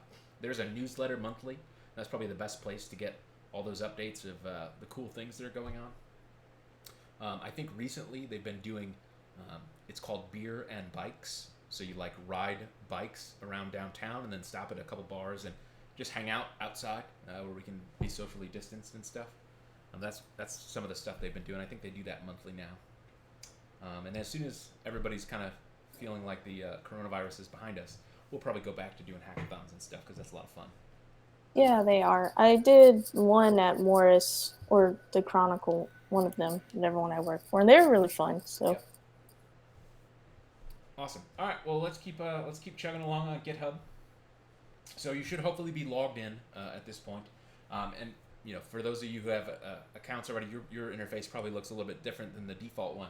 But from this position that we're at right now, if I was to click Create Repository right now, this is doing essentially the same thing that we do on our local computers when we say git init. GitHub is just running Git behind the scenes, and they've made a web interface for it. So everything that we're doing right now is just a prettier, cleaner version of git init. Okay? And we're going to do it from both different directions so that you know how to work. If you've created a repository locally and you want to connect it to GitHub, and then we're also going to go the opposite direction, which is you're going to create a project in GitHub and then attach it to your local work. Because the important part here is that you want to have two repositories that have the same code base in two locations. So that if, heaven forbid, your hard drive ever fails, or you go to work at a company and you're the new person, how do you get your source code down to your computer? And the answer is GitHub or similar types of products. So it's going to ask a lot of the same types of questions, right? So what is the name of your repository? This is, when we've been doing this on our local computers, it just assumes that the name of your repository is the name of your folder, right? So if I was to type in here project, right, this would be me creating a repository that has the same name as the folder that I created with git init. But let's make this first GitHub repo. Okay, and it's checking to make sure the name is available. It's checking inside my account because we can all have our own version of first GitHub repo, because the actual address of the repository is going to be your username / the name of your repository, and we'll see that here in a second. You can optionally provide a description. This is what we were talking about when we were looking inside of the Git, that special Git folder, and there was like a description file that was empty. Now, if we put a description here, which I encourage you to do, it will fill that information out for us. So we can say, this is my first project. And then here's where we get that choice, where we were talking about the difference between public and private. If we make it public, anyone on the planet can see your source code. Okay, that's a good thing. For projects that you're building just for fun. It's a great thing for showcasing your skills, because when we were talking the other day about portfolios and LinkedIn portfolios and personal repositories and resumes and things, these are all things that show future employers, hey, I'm a software engineer and I know what I'm doing. Okay, so we're going to make most of our repositories public because we want to show off that we are good developers. Now, when you're working in companies, or if you're working with secret projects you don't want people to see or have access to, you can make it private. Okay, but we're going to make most of ours public. Okay, and then it asks you, go ahead, Karif. Just before you go on, let's see, we have public and we have private. Does the government have like top secret and other levels like that? Just a question. So I can't speak to what they currently have because it's been, 15 years since I worked in a classified environment. But what we did have back in the day was we had our own version of software similar to this. And I think at some point we even had a license to have GitHub Enterprise Edition inside of our environment, where it would just still say public or private, but it was inside a classified network, so nobody outside of it could get access to it. Whether that's still the case, I can't even begin to speculate. I don't know. But if they're using GitHub, the U.S. government, for example, like a whole bunch of different departments in the United States government use GitHub to share open source code with the public. So, So if you have a server, you could have your own GitHub repository. That's what you're saying? Yep. Okay. Because behind the scenes, Git the project, Git the program, can run on any type of server.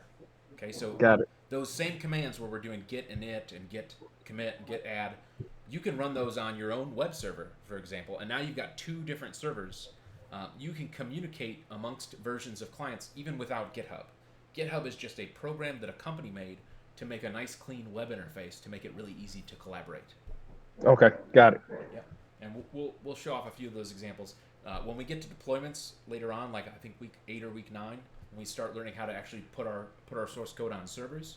We're going to use a hosting company called Heroku, and they just use Git. So we're going to add a Git address, like a URL, a web address, to a Git repository hosted by Heroku. And so when we push our code into that repository, it's going to automatically deploy it to a server. So Git is just the communication layer for source code for us. The other choices that you have on this create a new repository page is, do you want to add a README file? This is always a good, just say yes for the most part, because it's going to give us some extra features inside of GitHub. And then we also want to add a gitignore file. Okay. Now, gitignore is a type of file that if we put it, we haven't really covered it yet, but if I was to, I'm in my main project here, for example. If I make a file called .gitignore,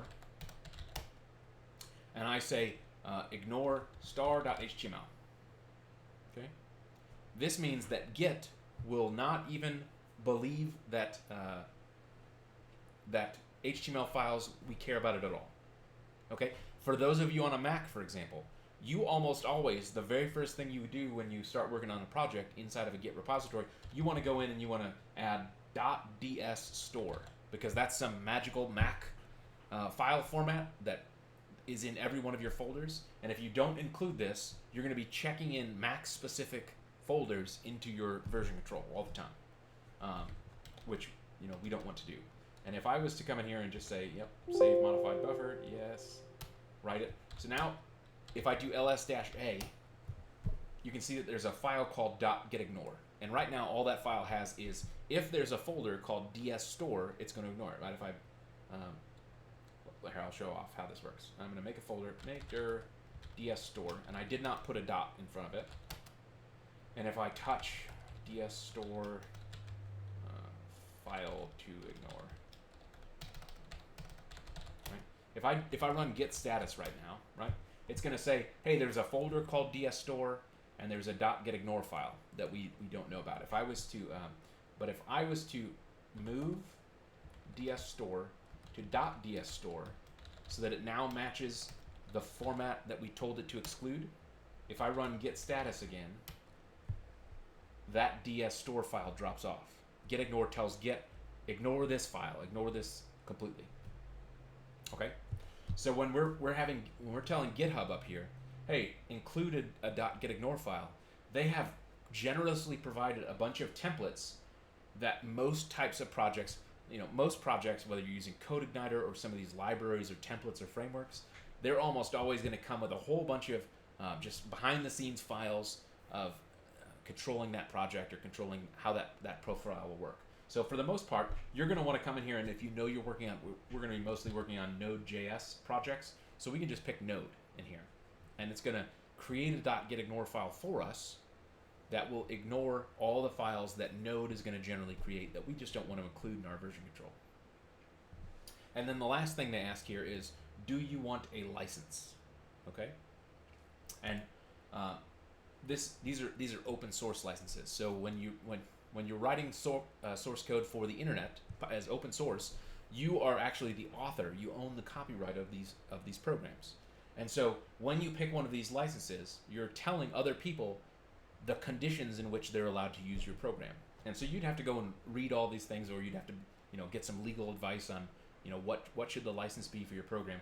But the one I generally use is like the MIT license or the BSD license. Those two are extremely permissive, and that means that if you pick one of those, it basically just says anyone can use this software for any reason as long as you just maintain that it was originally written by me in a copyright. So if you're going to write something as open source, you'd want to pick one of these licenses. Some other common licenses that you'll see pretty often in open source is the GNU GPL license, General Public License. It's the same, it's still open source, but what it says is if you use this license, if you use programs that are licensed under the GPL license, those changes that you make to that have to also be open source.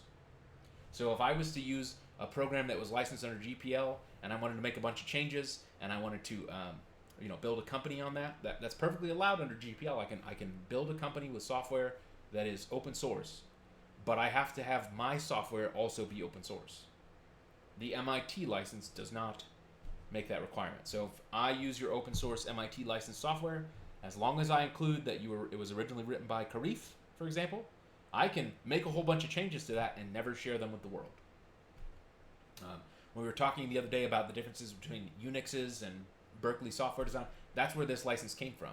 So all of the software, answering your question from the other day of why have all these programs remained the same for so long, it's because they were all licensed under a BSD type of license. And so they were free for everyone to come and use. And so a lot of the fundamental technology that powers our computers today started 40 plus years ago in University of Berkeley in California. And so they made it open source, but they said, hey, you can continue to use this commercially.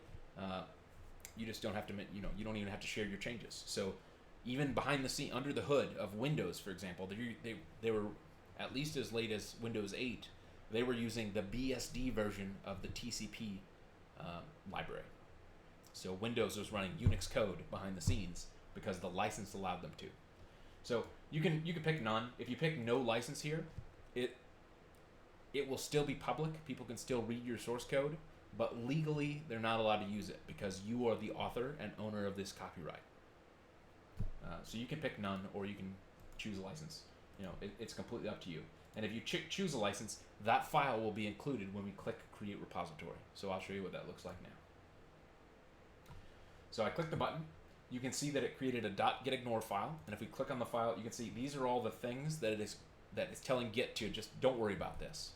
And a lot of these are things that when we start learning about Node, these are files that are going to be automatically created that tell Node how to do things. And you don't generally want to commit these into version control. Okay. Here's that license file, and it's going to say MIT license. The copyright is 2021. My username. And then it tells you permission is granted free of charge to use this software contained herein, right? And then the README MD. This is a Markdown file. We're going to learn about this tomorrow. This is a special format. And if you look at the raw version of this, it's a format kind of like HTML that talks about the structure of the document, right? So it's got a special syntax. And for example, this hashtag here, or the pound sign, it's kind of probably small to read, right? This pound sign means everything on this line is a big heading, okay? And then everything without a pound sign is just a paragraph, right? And so this format makes it look like this in GitHub because it's running this as Markdown, okay? So that's what that README file does. But what we have here is an interface. We were talking about the address to this repository. My formal address for this repository is unique to me. It's CBC 13 instructor / first GitHub repo. Okay. Behind the scenes, all GitHub has done here is said git init, and they've created it as this name, and they put it in the description, and then they give me these 3 files. Right now, the only place this repository exists is on GitHub. Okay. Now, let's say you get to your first job, right? They already have a repository up and running. How do you get access to that code on your computer? And it's very, very simple with Git.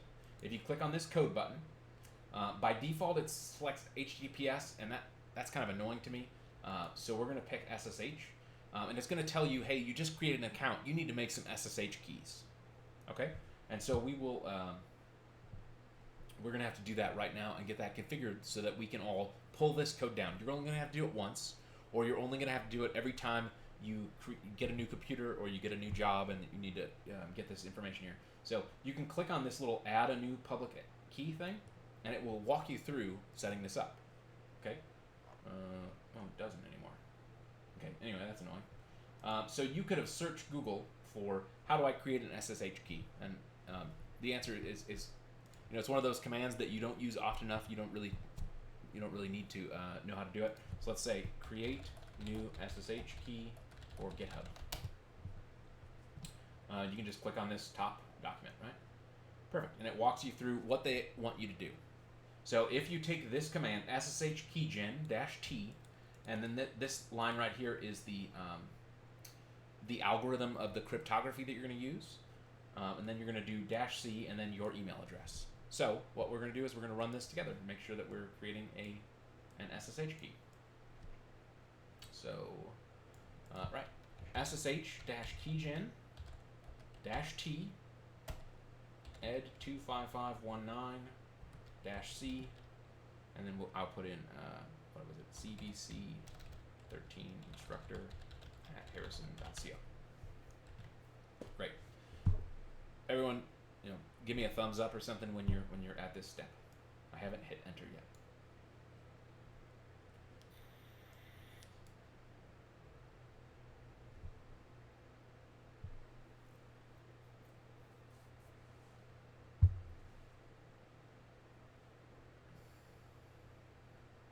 Now, are we inputting this into GitHub or into our? You're doing it in your console. So either if you're on a Mac, it's your terminal. If you're on Windows, it's your git bash prompt. Got it. Yeah. What we're doing is we're running a program called SSH Keygen that should exist on your computer. And then we're telling it to use this encryption algorithm, and it's going to be this email address. So all this is doing is it's making a cryptographic key that you're going to communicate with GitHub with. So whenever, you should be the only person that has this key, and you're telling GitHub that whenever they see something encrypted with this key, it's you. That's how they identify you.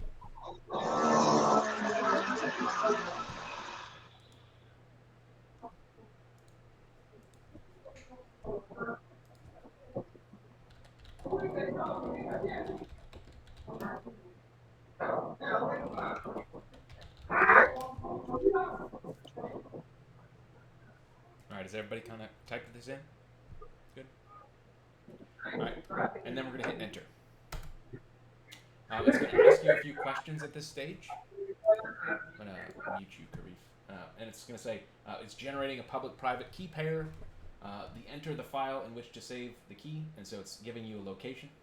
So in my case, it's creating a .ssh folder, and it's going to give us an ID ed 25519, and that's fine. We're just going to hit enter. Whatever the default here is probably good. Enter.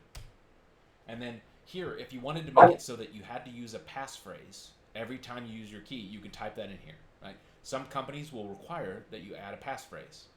Okay, I always find it just easier. I don't want to slow down my process, so I'm just going to leave this empty, and that's completely up to you. It's less secure that way. Someone can steal my key and use it in theory, but whatever. If somebody's breaking in and has access to my computer, I got bigger problems to worry about, right? And then it's created those files, and it's going to give you a public key and a private key. So let's go into that directory now. So I'm going to cd to c users me.ssh, okay, and I'm going to ls in here.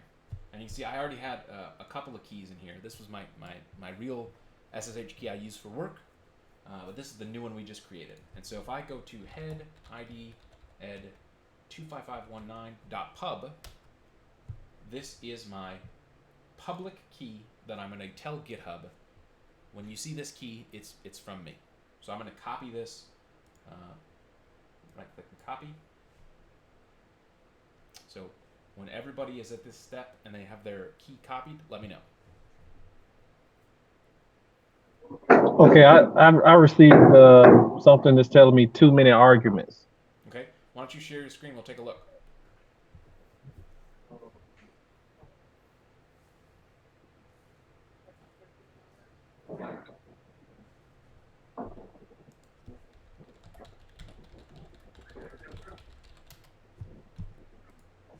Do I need to expand it?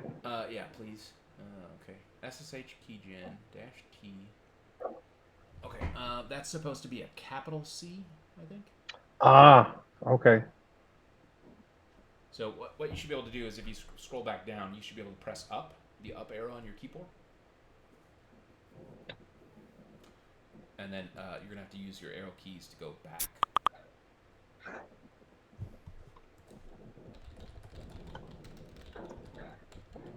There it is. That work for you? Nice. Enter a couple of times, and it should be good to go. Same paraphrase again. Yeah, so as long as you hit enter, it should be great. And so now it's created your key in /users/KarifWilliams.ssh, so you can cd into that directory. You can even copy and paste it if you want to save yourself a little typing. And then you should be able to... and that would be the fingerprint, correct? Yeah, I mean, that's a good way to look at it, as like it's just a cryptographic signature. And it lets GitHub know, hey, whenever you see these string of letters here, that's coming from this person. So I'm going to copy that whole thing. Control, insert, copy. And from here, all we have to do is go into our settings, right? So we should be on this add SSH keys thing. And I'm going to just give it a title. I can say, Eric's work computer, and I paste that whole thing in here. And then click add key. As soon as I do it, it should show up that this is a read-write key. It's going to tell us this has never been used yet. And I have the option to delete it if I want, right? So whenever you get a new computer or you need to change this for any reason, I would encourage you to delete these old keys so that there's no threat of anyone being able to change your work or see anything sensitive. But now it's set up and configured. Oh, yep, dang it. Here's the deal, guys. I guarantee you that for the next 12 weeks, I will forget to share my screen at least 37 more times.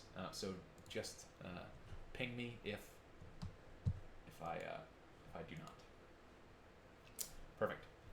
So when I was in here, I gave it a title, right? Some kind of title that lets me know what it is, and I paste in that key that was in the pub file, the full thing, and then you click the add SSH key button. And when you do that, you should see something that looks like this. tell you it's read write. We'll tell you when it was added. Is everyone at this stage?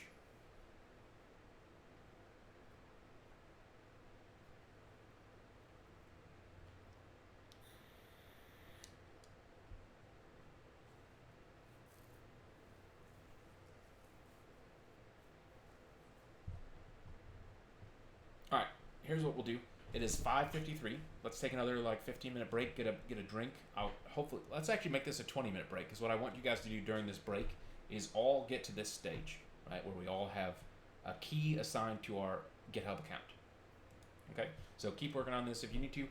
5:53. We'll come back at 6:15. And if you need help, I'm not going anywhere, so let me know. Okay, I need help. Start the recording again. Great. And share my screen so that you guys can see what we're doing. Cool. All right. So up until now, we've learned how to make Git repositories on our local computer. And we just hopefully finished creating our first repository on GitHub. It's the same process in both places, right? GitHub just gives us a fancy interface, and on our local computer, we just type git init, and we have to type in all the things that we're looking for. We should all now have our SSH key installed, so that little yellow box should go away when you click on this code button. And what this has in here is the address, the full address to your remote GitHub repository. Okay? And so this git at github.com:CBC13 instructor, first GitHub repo, is the address on the internet for this specific repository that belongs to me. Okay? And so the easiest way to attach this repository to my computer is to copy this URL, which you can copy straight from here by clicking this little button, and we're going to pull up git bash. Let me go into my CBC13 folder, right? So I'm in this folder. We created project 1. Those are separate projects, separate repositories. But what I can do from inside this CBC13 folder is I can use the command git clone and then paste that URL, that address that GitHub provides us. And as soon as I do this, git clone and then the address of the repository, if I hit enter, it's going to clone that and pull down all of those files and create a folder.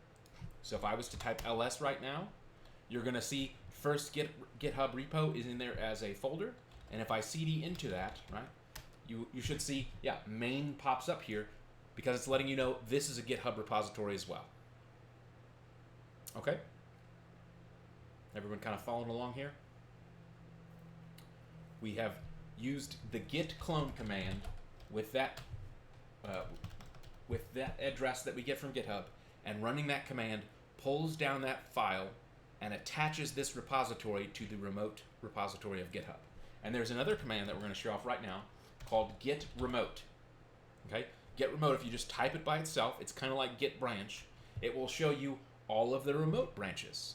And so by default, it's going to call this branch or this remote branch origin. So when you see git remote and then origin, it means this is the one in GitHub. Okay? So if we look at our files here, right, if we type git status, we can see that we're on branch main. There's nothing here, nothing to commit. Everything is working because all we've done is just copied what was on GitHub, and the version that we have here is the same version that exists on GitHub. But the cool part now is we can do our software development and commit those changes and push that code up to GitHub. Right? Right now, these 3 files are the same 3 files that if we type ls-a, those are the same 3 files that GitHub provided us when we pulled that down with git clone. Okay, so we're going to show off a few more git commands right now. I'm going to touch a new file, and I'm going to say index.js, right? Or let's make it index.html. Okay, so now I have that file. And if I type git status, you will see, hey, there's a new file here, index.html. It's not tracked.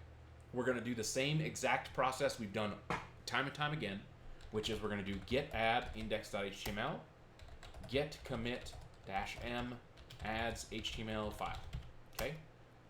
So now if we do git status, right, we are, it's going to tell us something new and interesting that it hasn't told us before. It's going to say your branch is ahead, so it's further ahead in the future of origin/main by 1 commit.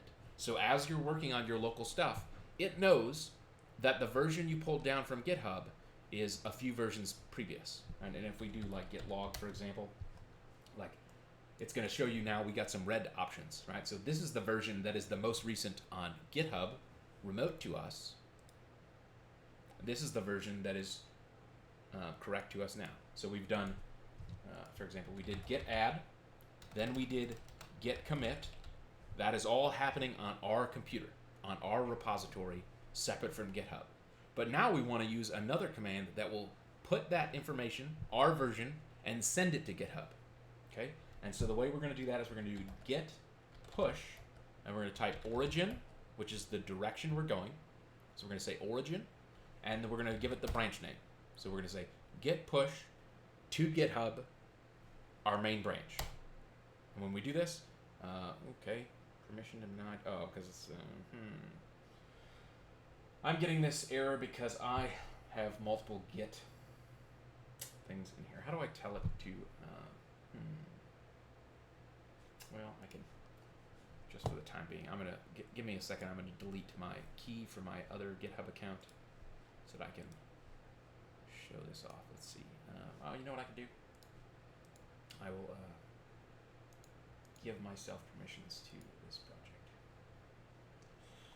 How do I make that? You don't have to follow along with this. I'm just trying to give my primary account permission to publish to this repository. Manage access. Invite. Great. Okay. So if I have to click on that, I know better. You and proof. Cool. All right. So now, where were we at? If I'm in here, I can now run git push origin main, and you're going to see it sending a whole bunch. It's going to have a whole bunch of information in here. Obviously, the more source code that we've changed between those pushes, like this might take a little bit longer depending on your internet speed as well. So it's going to tell you, hey, it's counting through the amount of files it's tracking, which is there's 4 in here, and it's just sending the one that is different. And so now it's saying the main here is the main that's now on GitHub. So if we were to go into our GitHub and reload this page, now you can see index.html, which is a blank file because all we did was touch it, exists in here as well. And it will tell you that, like, if we looked at this, yeah, it's going to say that, you know, CBC instructor 12 committed this file 3 minutes ago. And this is the commit. So what GitHub is basically doing, it's just a remote repository of Git, just like we have on our computer, and we can send it branches and send it code changes. Everyone tracking so far? Okay, I'm going to show off one more cool thing about GitHub, because this is how you normally are going to work inside of a GitHub type of environment when you're a software engineer.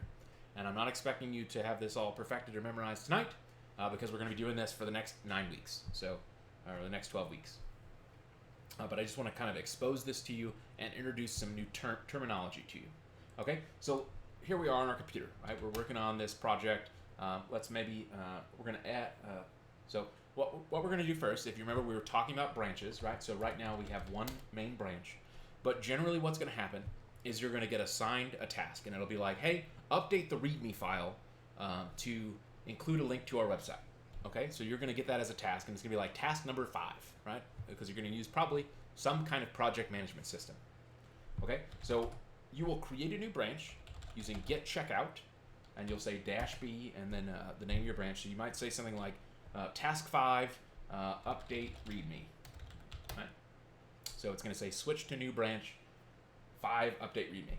Okay, and now you're going to go in here and you're actually going to do the work, right, as a software engineer. So I'm going to just edit this file real quick, readme.md, and the task was to go in here and our website is located at https erichaarrison.info, right? Just making a simple change. Normally, this will be more complicated as you're actually doing software development, and you know, you'll be adding new features and buttons and all kinds of stuff. But I just want to show off how GitHub and how this flow normally works. So I'm going to save my file. I'm going to write it to the thing, and if we type git status right now, we'll see that README has been modified, and we're going to say, yeah, that's great. I'm going to say git add README, git commit -m updates readme to show website. Okay, and now you remember when we said how we get our code onto GitHub is we're going to say git push origin, but instead of saying main this time, we want to push our branch. This is our new branch, so we're going to say 5 update readme. Okay, so now the branch that we had on our computer now exists on GitHub as well.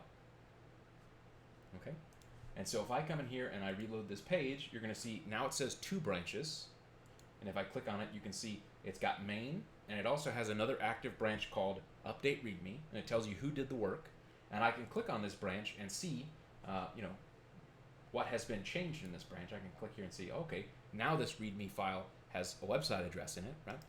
But what normally would happen is once I, as the developer, say I am done with this work, I'm gonna create what's called a pull request. So I'm gonna click create new pull request, and I'm gonna say I want update readme to go into main, and I'm gonna click create pull request.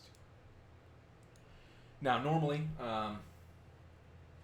depending on what company you work at, they might tell you what you're supposed to put in this box, like, hey, to test this, do X, Y, and Z, right?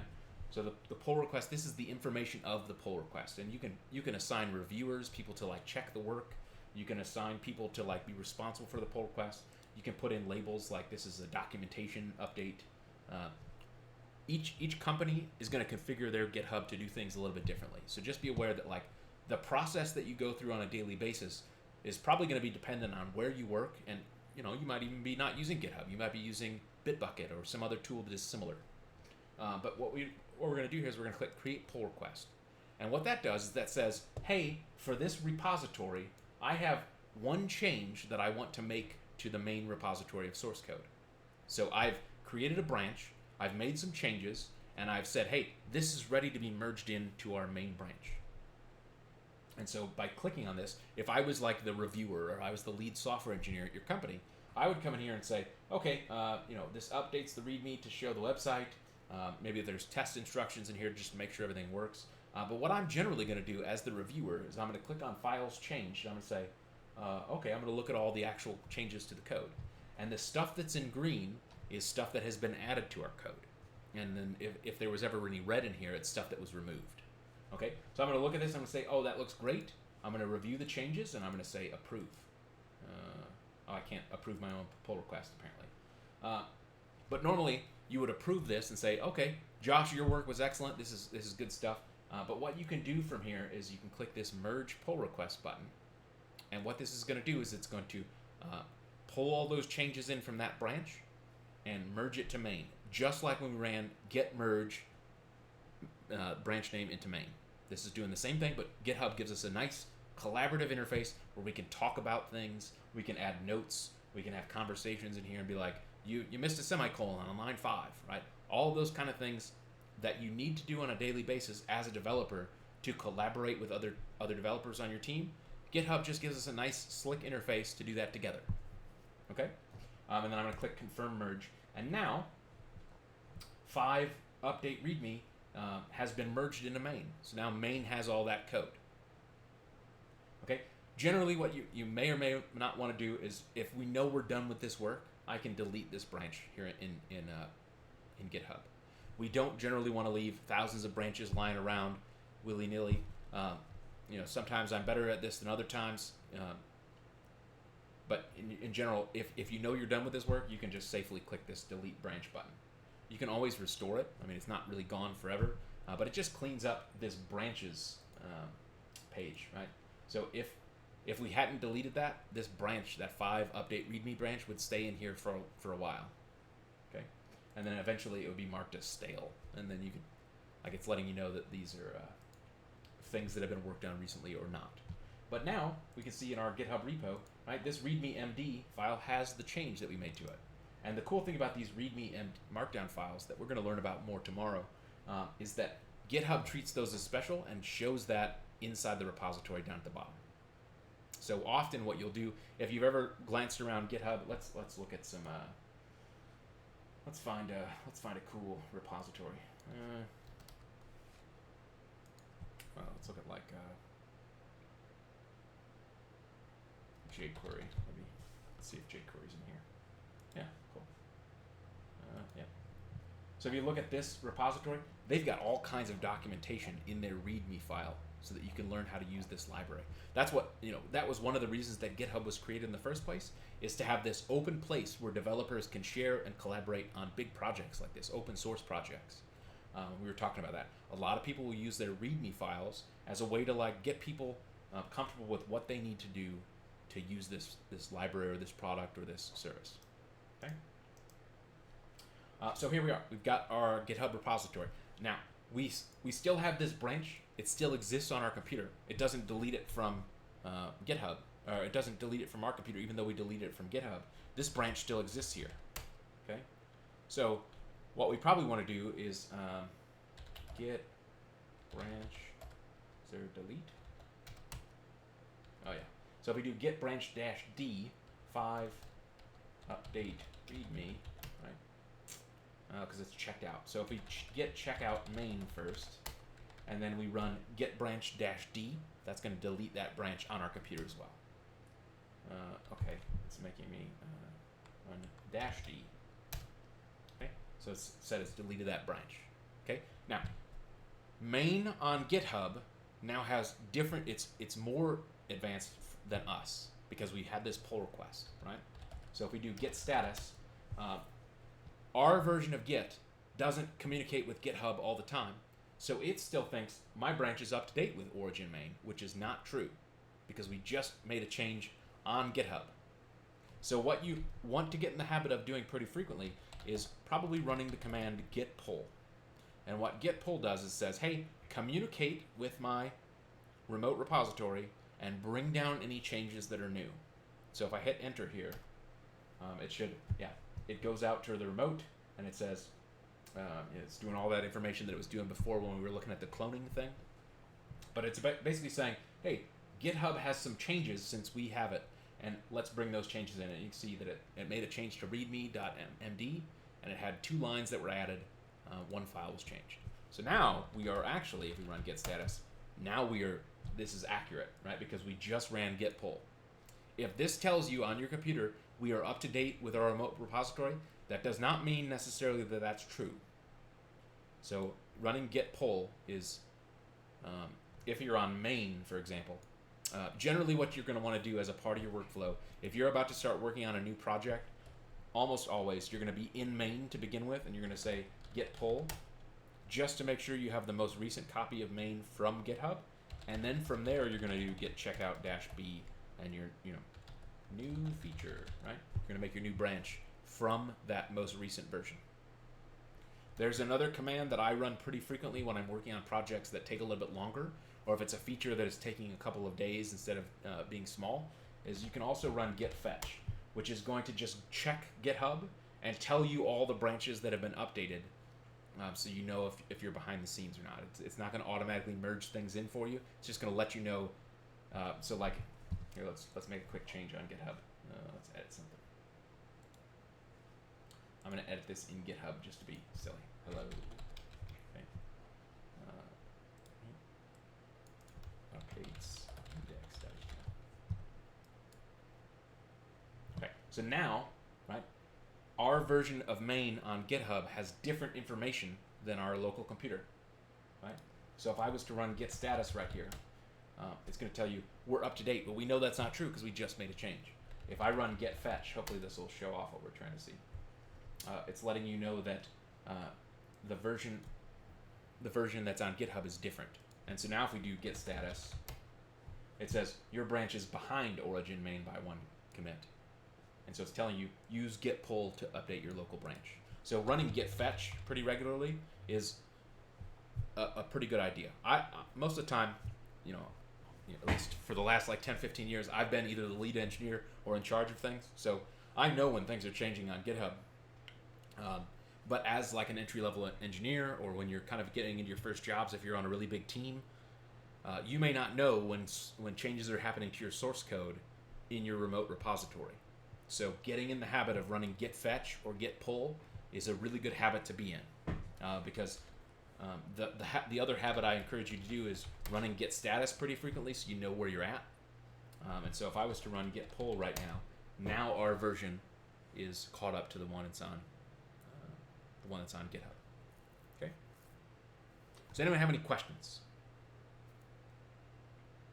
We're gonna use Git and version control for almost every single thing we do for the rest of this class going forward.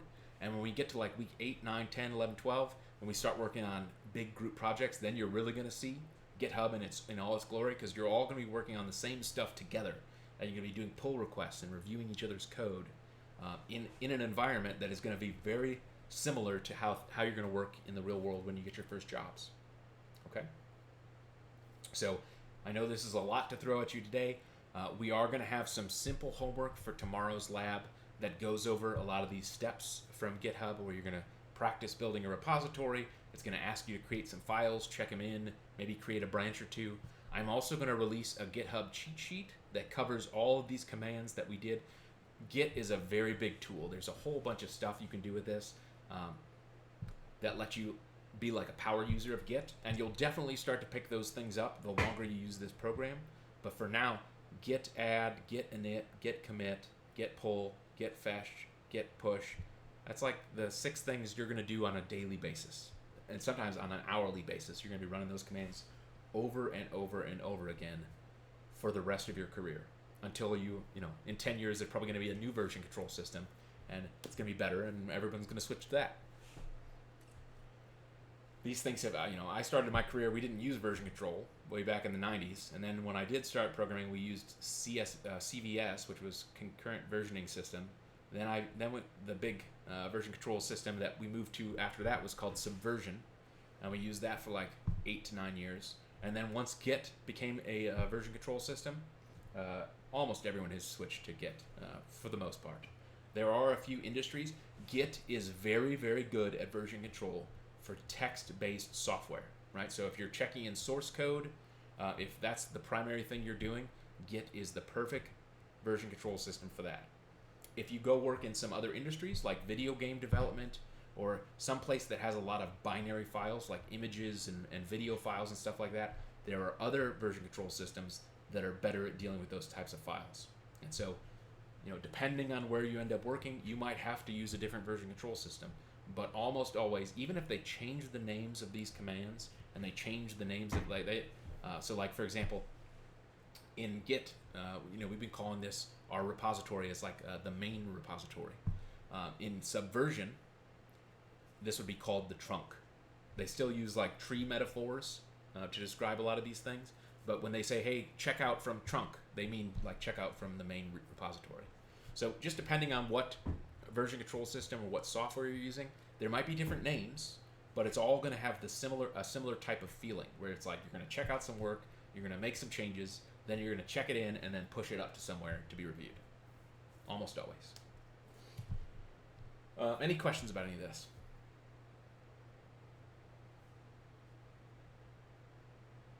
Just need to play around with it. Okay, so what I recommend we do, so it's 6:47 right now. We kind of finished early again, so that's good. We're making good progress. There's been no real hurdles or roadblocks like we sometimes have.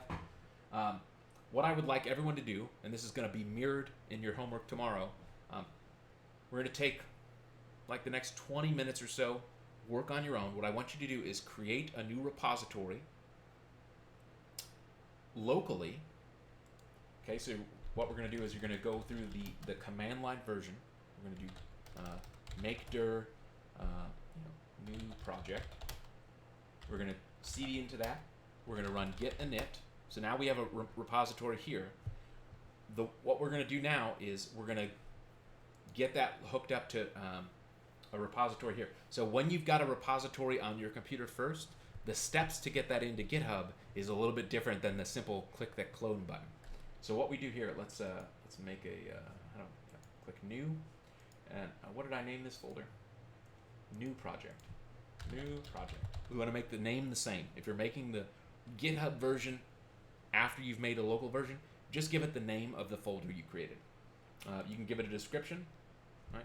New project repo. We'll make it public. The big difference here is if you already have a repository on your main computer, you probably don't want to pick any of these options. What that's going to do is it's going to make it a blank repository on GitHub, and they're going to give you some instructions. They're going to say, hey, if you have an existing repository, you want to do these 3 commands. So you're going to say git remote origin new project. Okay, I'm going to run this. Okay, and then we're going to say git branch -m main. Okay, and then we're going to say git push -u origin main. Right.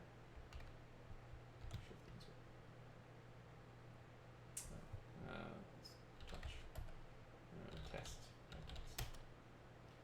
Git test text. Git okay, so now when we run that command, it's going to push this repository. Oh, I have to give myself permission to do it again. But what I want you to do is create a repository locally, put a couple of files in it, and then create a GitHub repository with none of those boxes checked, and see if you can get that pushed up by running the commands that they tell you to in this example, where it says or push an existing repository up. So you're going to have to run these 3 commands. But what I want you to do is spend the next 20 minutes. So we'll come back at 7:10. And hopefully everyone has a second repository on GitHub that you went the other direction from. You made it locally first. Okay? Does everyone understand the instructions? All right, cool. I don't care what you name the repository. Just put a few files in there and test it out.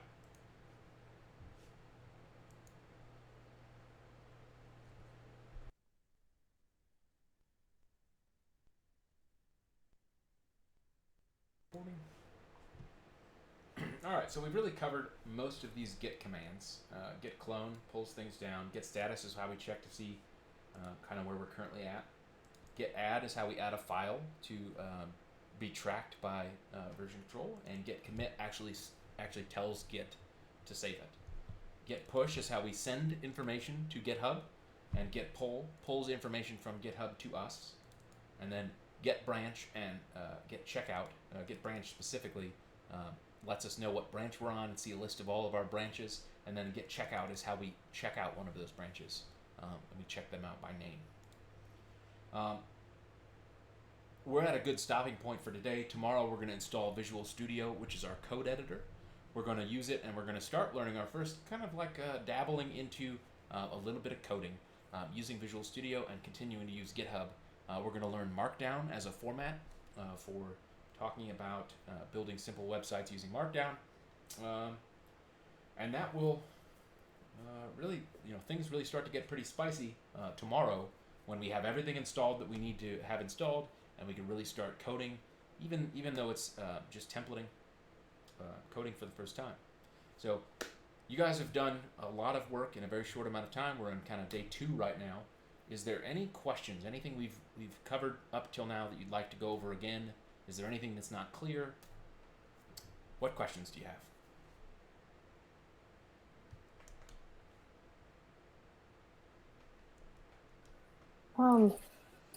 I don't have any questions that are unclear. I'm just curious, like on the homework stuff we turn in, if we do have it wrong, do we ever go over what we did wrong, or that's just like the opportunity for the one-on-one on Friday? I really prefer to have them be one-on-ones on Friday. As we get into the programming stuff where we actually have tasks of things to do, we're going to teach you as a part of this class, like if the homework is hey, write a for loop that counts from 1 to 10, hopefully you have tested the code before you've submitted it, right? So it should work already before you've turned it in. We've had situations in the past where you'll get something a little bit wrong, or you can't figure something out, especially with some of the bigger homework assignments. But in general, with programming, it's either it runs or it doesn't. And what I like to do with the assignments when we notice it is provide feedback on maybe some better ways to write things or ways we can make the code cleaner. And so I have an opportunity when we're doing the grading to give you feedback and notes. Generally, what I try to do, I don't think software engineering is about homework or is about tests or any of that. So that's why we don't focus on it as much in this class. It's about, can you do real-world coding? And when we start getting into projects later in the course, those are far more important to me than a bunch of homework assignments. So generally, you're going to get full credit as long as you've turned it in on time, even if things are a little bit wrong. And what I'll try to do is I use, if everybody's getting the same stuff wrong, that's an opportunity for me the following day to reinforce some of the stuff we learned the day prior, or to go over things. And if it's just you, or maybe Karif is struggling with databases or something, when we get to that, those are more opportunities to spend more one-on-one time as much as possible, either during lab or during office hours. Okay. Does that answer your question? Yes, it does. Thank you. Yep.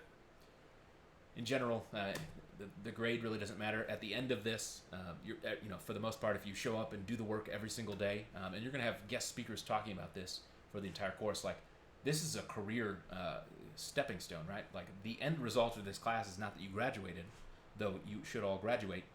The end result is you get your first job, because that's really the only thing that matters. Do we set you up for success there? And so how ready you are for your first job is going to be directly related to how much time and energy and effort you put into the class, both in lab time and in homework and in projects. And I think one of our guest speakers, if not this week, next week, is one of our recent graduates, who was one of the ones that got a job pretty quickly. They said this in the last class when they were guest speakers that were students. We cover so much material so quickly that it often feels overwhelming. The secret is, and this session is being recorded. We record every day's classes so that you can go back and review them. You can go over topics that we maybe went through really quickly. If there's anything that's unclear, and we try to make ourselves available to help if there's ever anything that doesn't quite make sense. Did someone raise their hand? Eric, go ahead. So I saw on you guys' website on the clubhouse, that you guys have these business relationships with several of these companies in Augusta. Well, I noticed that one of the companies listed was a company that had been rejected from after an interview. So say I go through this and I build my portfolio and I graduate. Would I have had a better chance with that company had I had the skills from this course and been able to present them that certificate of completion? Yeah, 100%. Oftentimes what you'll find is that when a company is hiring for a position, even if you've applied previously or you applied and were rejected, it might have just been that they had 10 candidates and one of them was amazing, so they picked that person over you. Sometimes it's not about you not being good enough. Sometimes it's about they liked someone more. Most times when a position is open, whenever I post a job for a software engineer, I get 150 resumes, right? So we're just kind of picking through the stack, looking for people that stand out as impressive. Hopefully, what we'll do in this class, which should be clear to you as we go, is we're doing things that give you the skills to actually be a really good software engineer, but also creating all of those intangible things like a portfolio and having a good LinkedIn profile and having a really tight resume so that you stand out from all the other people that are being submitted. So that when you interview in the future, there's no guarantee that you are not the best candidate. They might still pick someone else over you. And when we get into talking about finding jobs later on in this course, one of the unfortunate realities of joining this profession as an entry-level individual is that you're competing with 1,000 plus other entry-level developers all over the country for each individual spot. So it really is a numbers game when you're starting your career. So the expectation is put your resume out for as many companies as you like, and put the amount of work that you spend searching for and interviewing and applying for jobs is the direct correlation to how quickly you get hired. As you get a little bit more senior in your career, as you become mid-level and senior level software engineer, and you have some more experience under your belt, eventually the network of people that you've worked with in the past are generally how you're going to find your next job, right? So I haven't applied for a job in 10 years or so, but people that I've worked with in the past are at a new company, or they're looking for somebody and they're like, hey, my team is really hiring right now for exactly your skill set. Would you be willing to come on board? And having those kind of relationships really pay off big time over the long, over 20 years.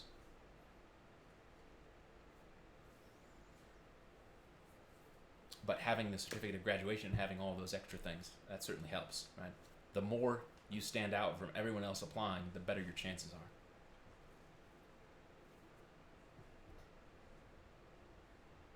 what other questions? Anything else? Where can I go to watch the classes that we already did? So I didn't record yesterday, Oh, specifically okay. because yesterday was a lot of personal information and introductions. I try to, whenever possible, I mean, I keep all of the videos unlisted, but I don't want there to be an opportunity for, someone to be like, Olivia DeMoss was in this class and said that her favorite password is pony or whatever.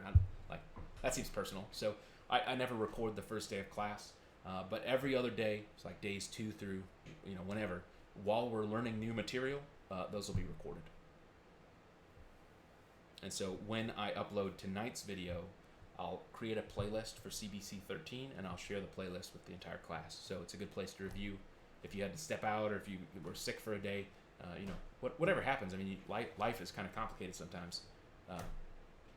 It gives you an opportunity to catch up on the things you missed.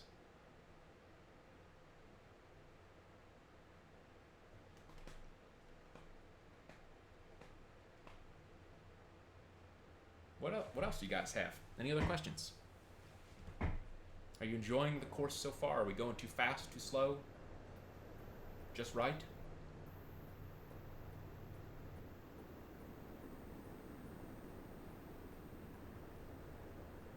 Poor Rakesh is over here trying to keep up in English. You're doing a great job so far. I definitely could not program in Hindi or whatever language is your primary. So good for you.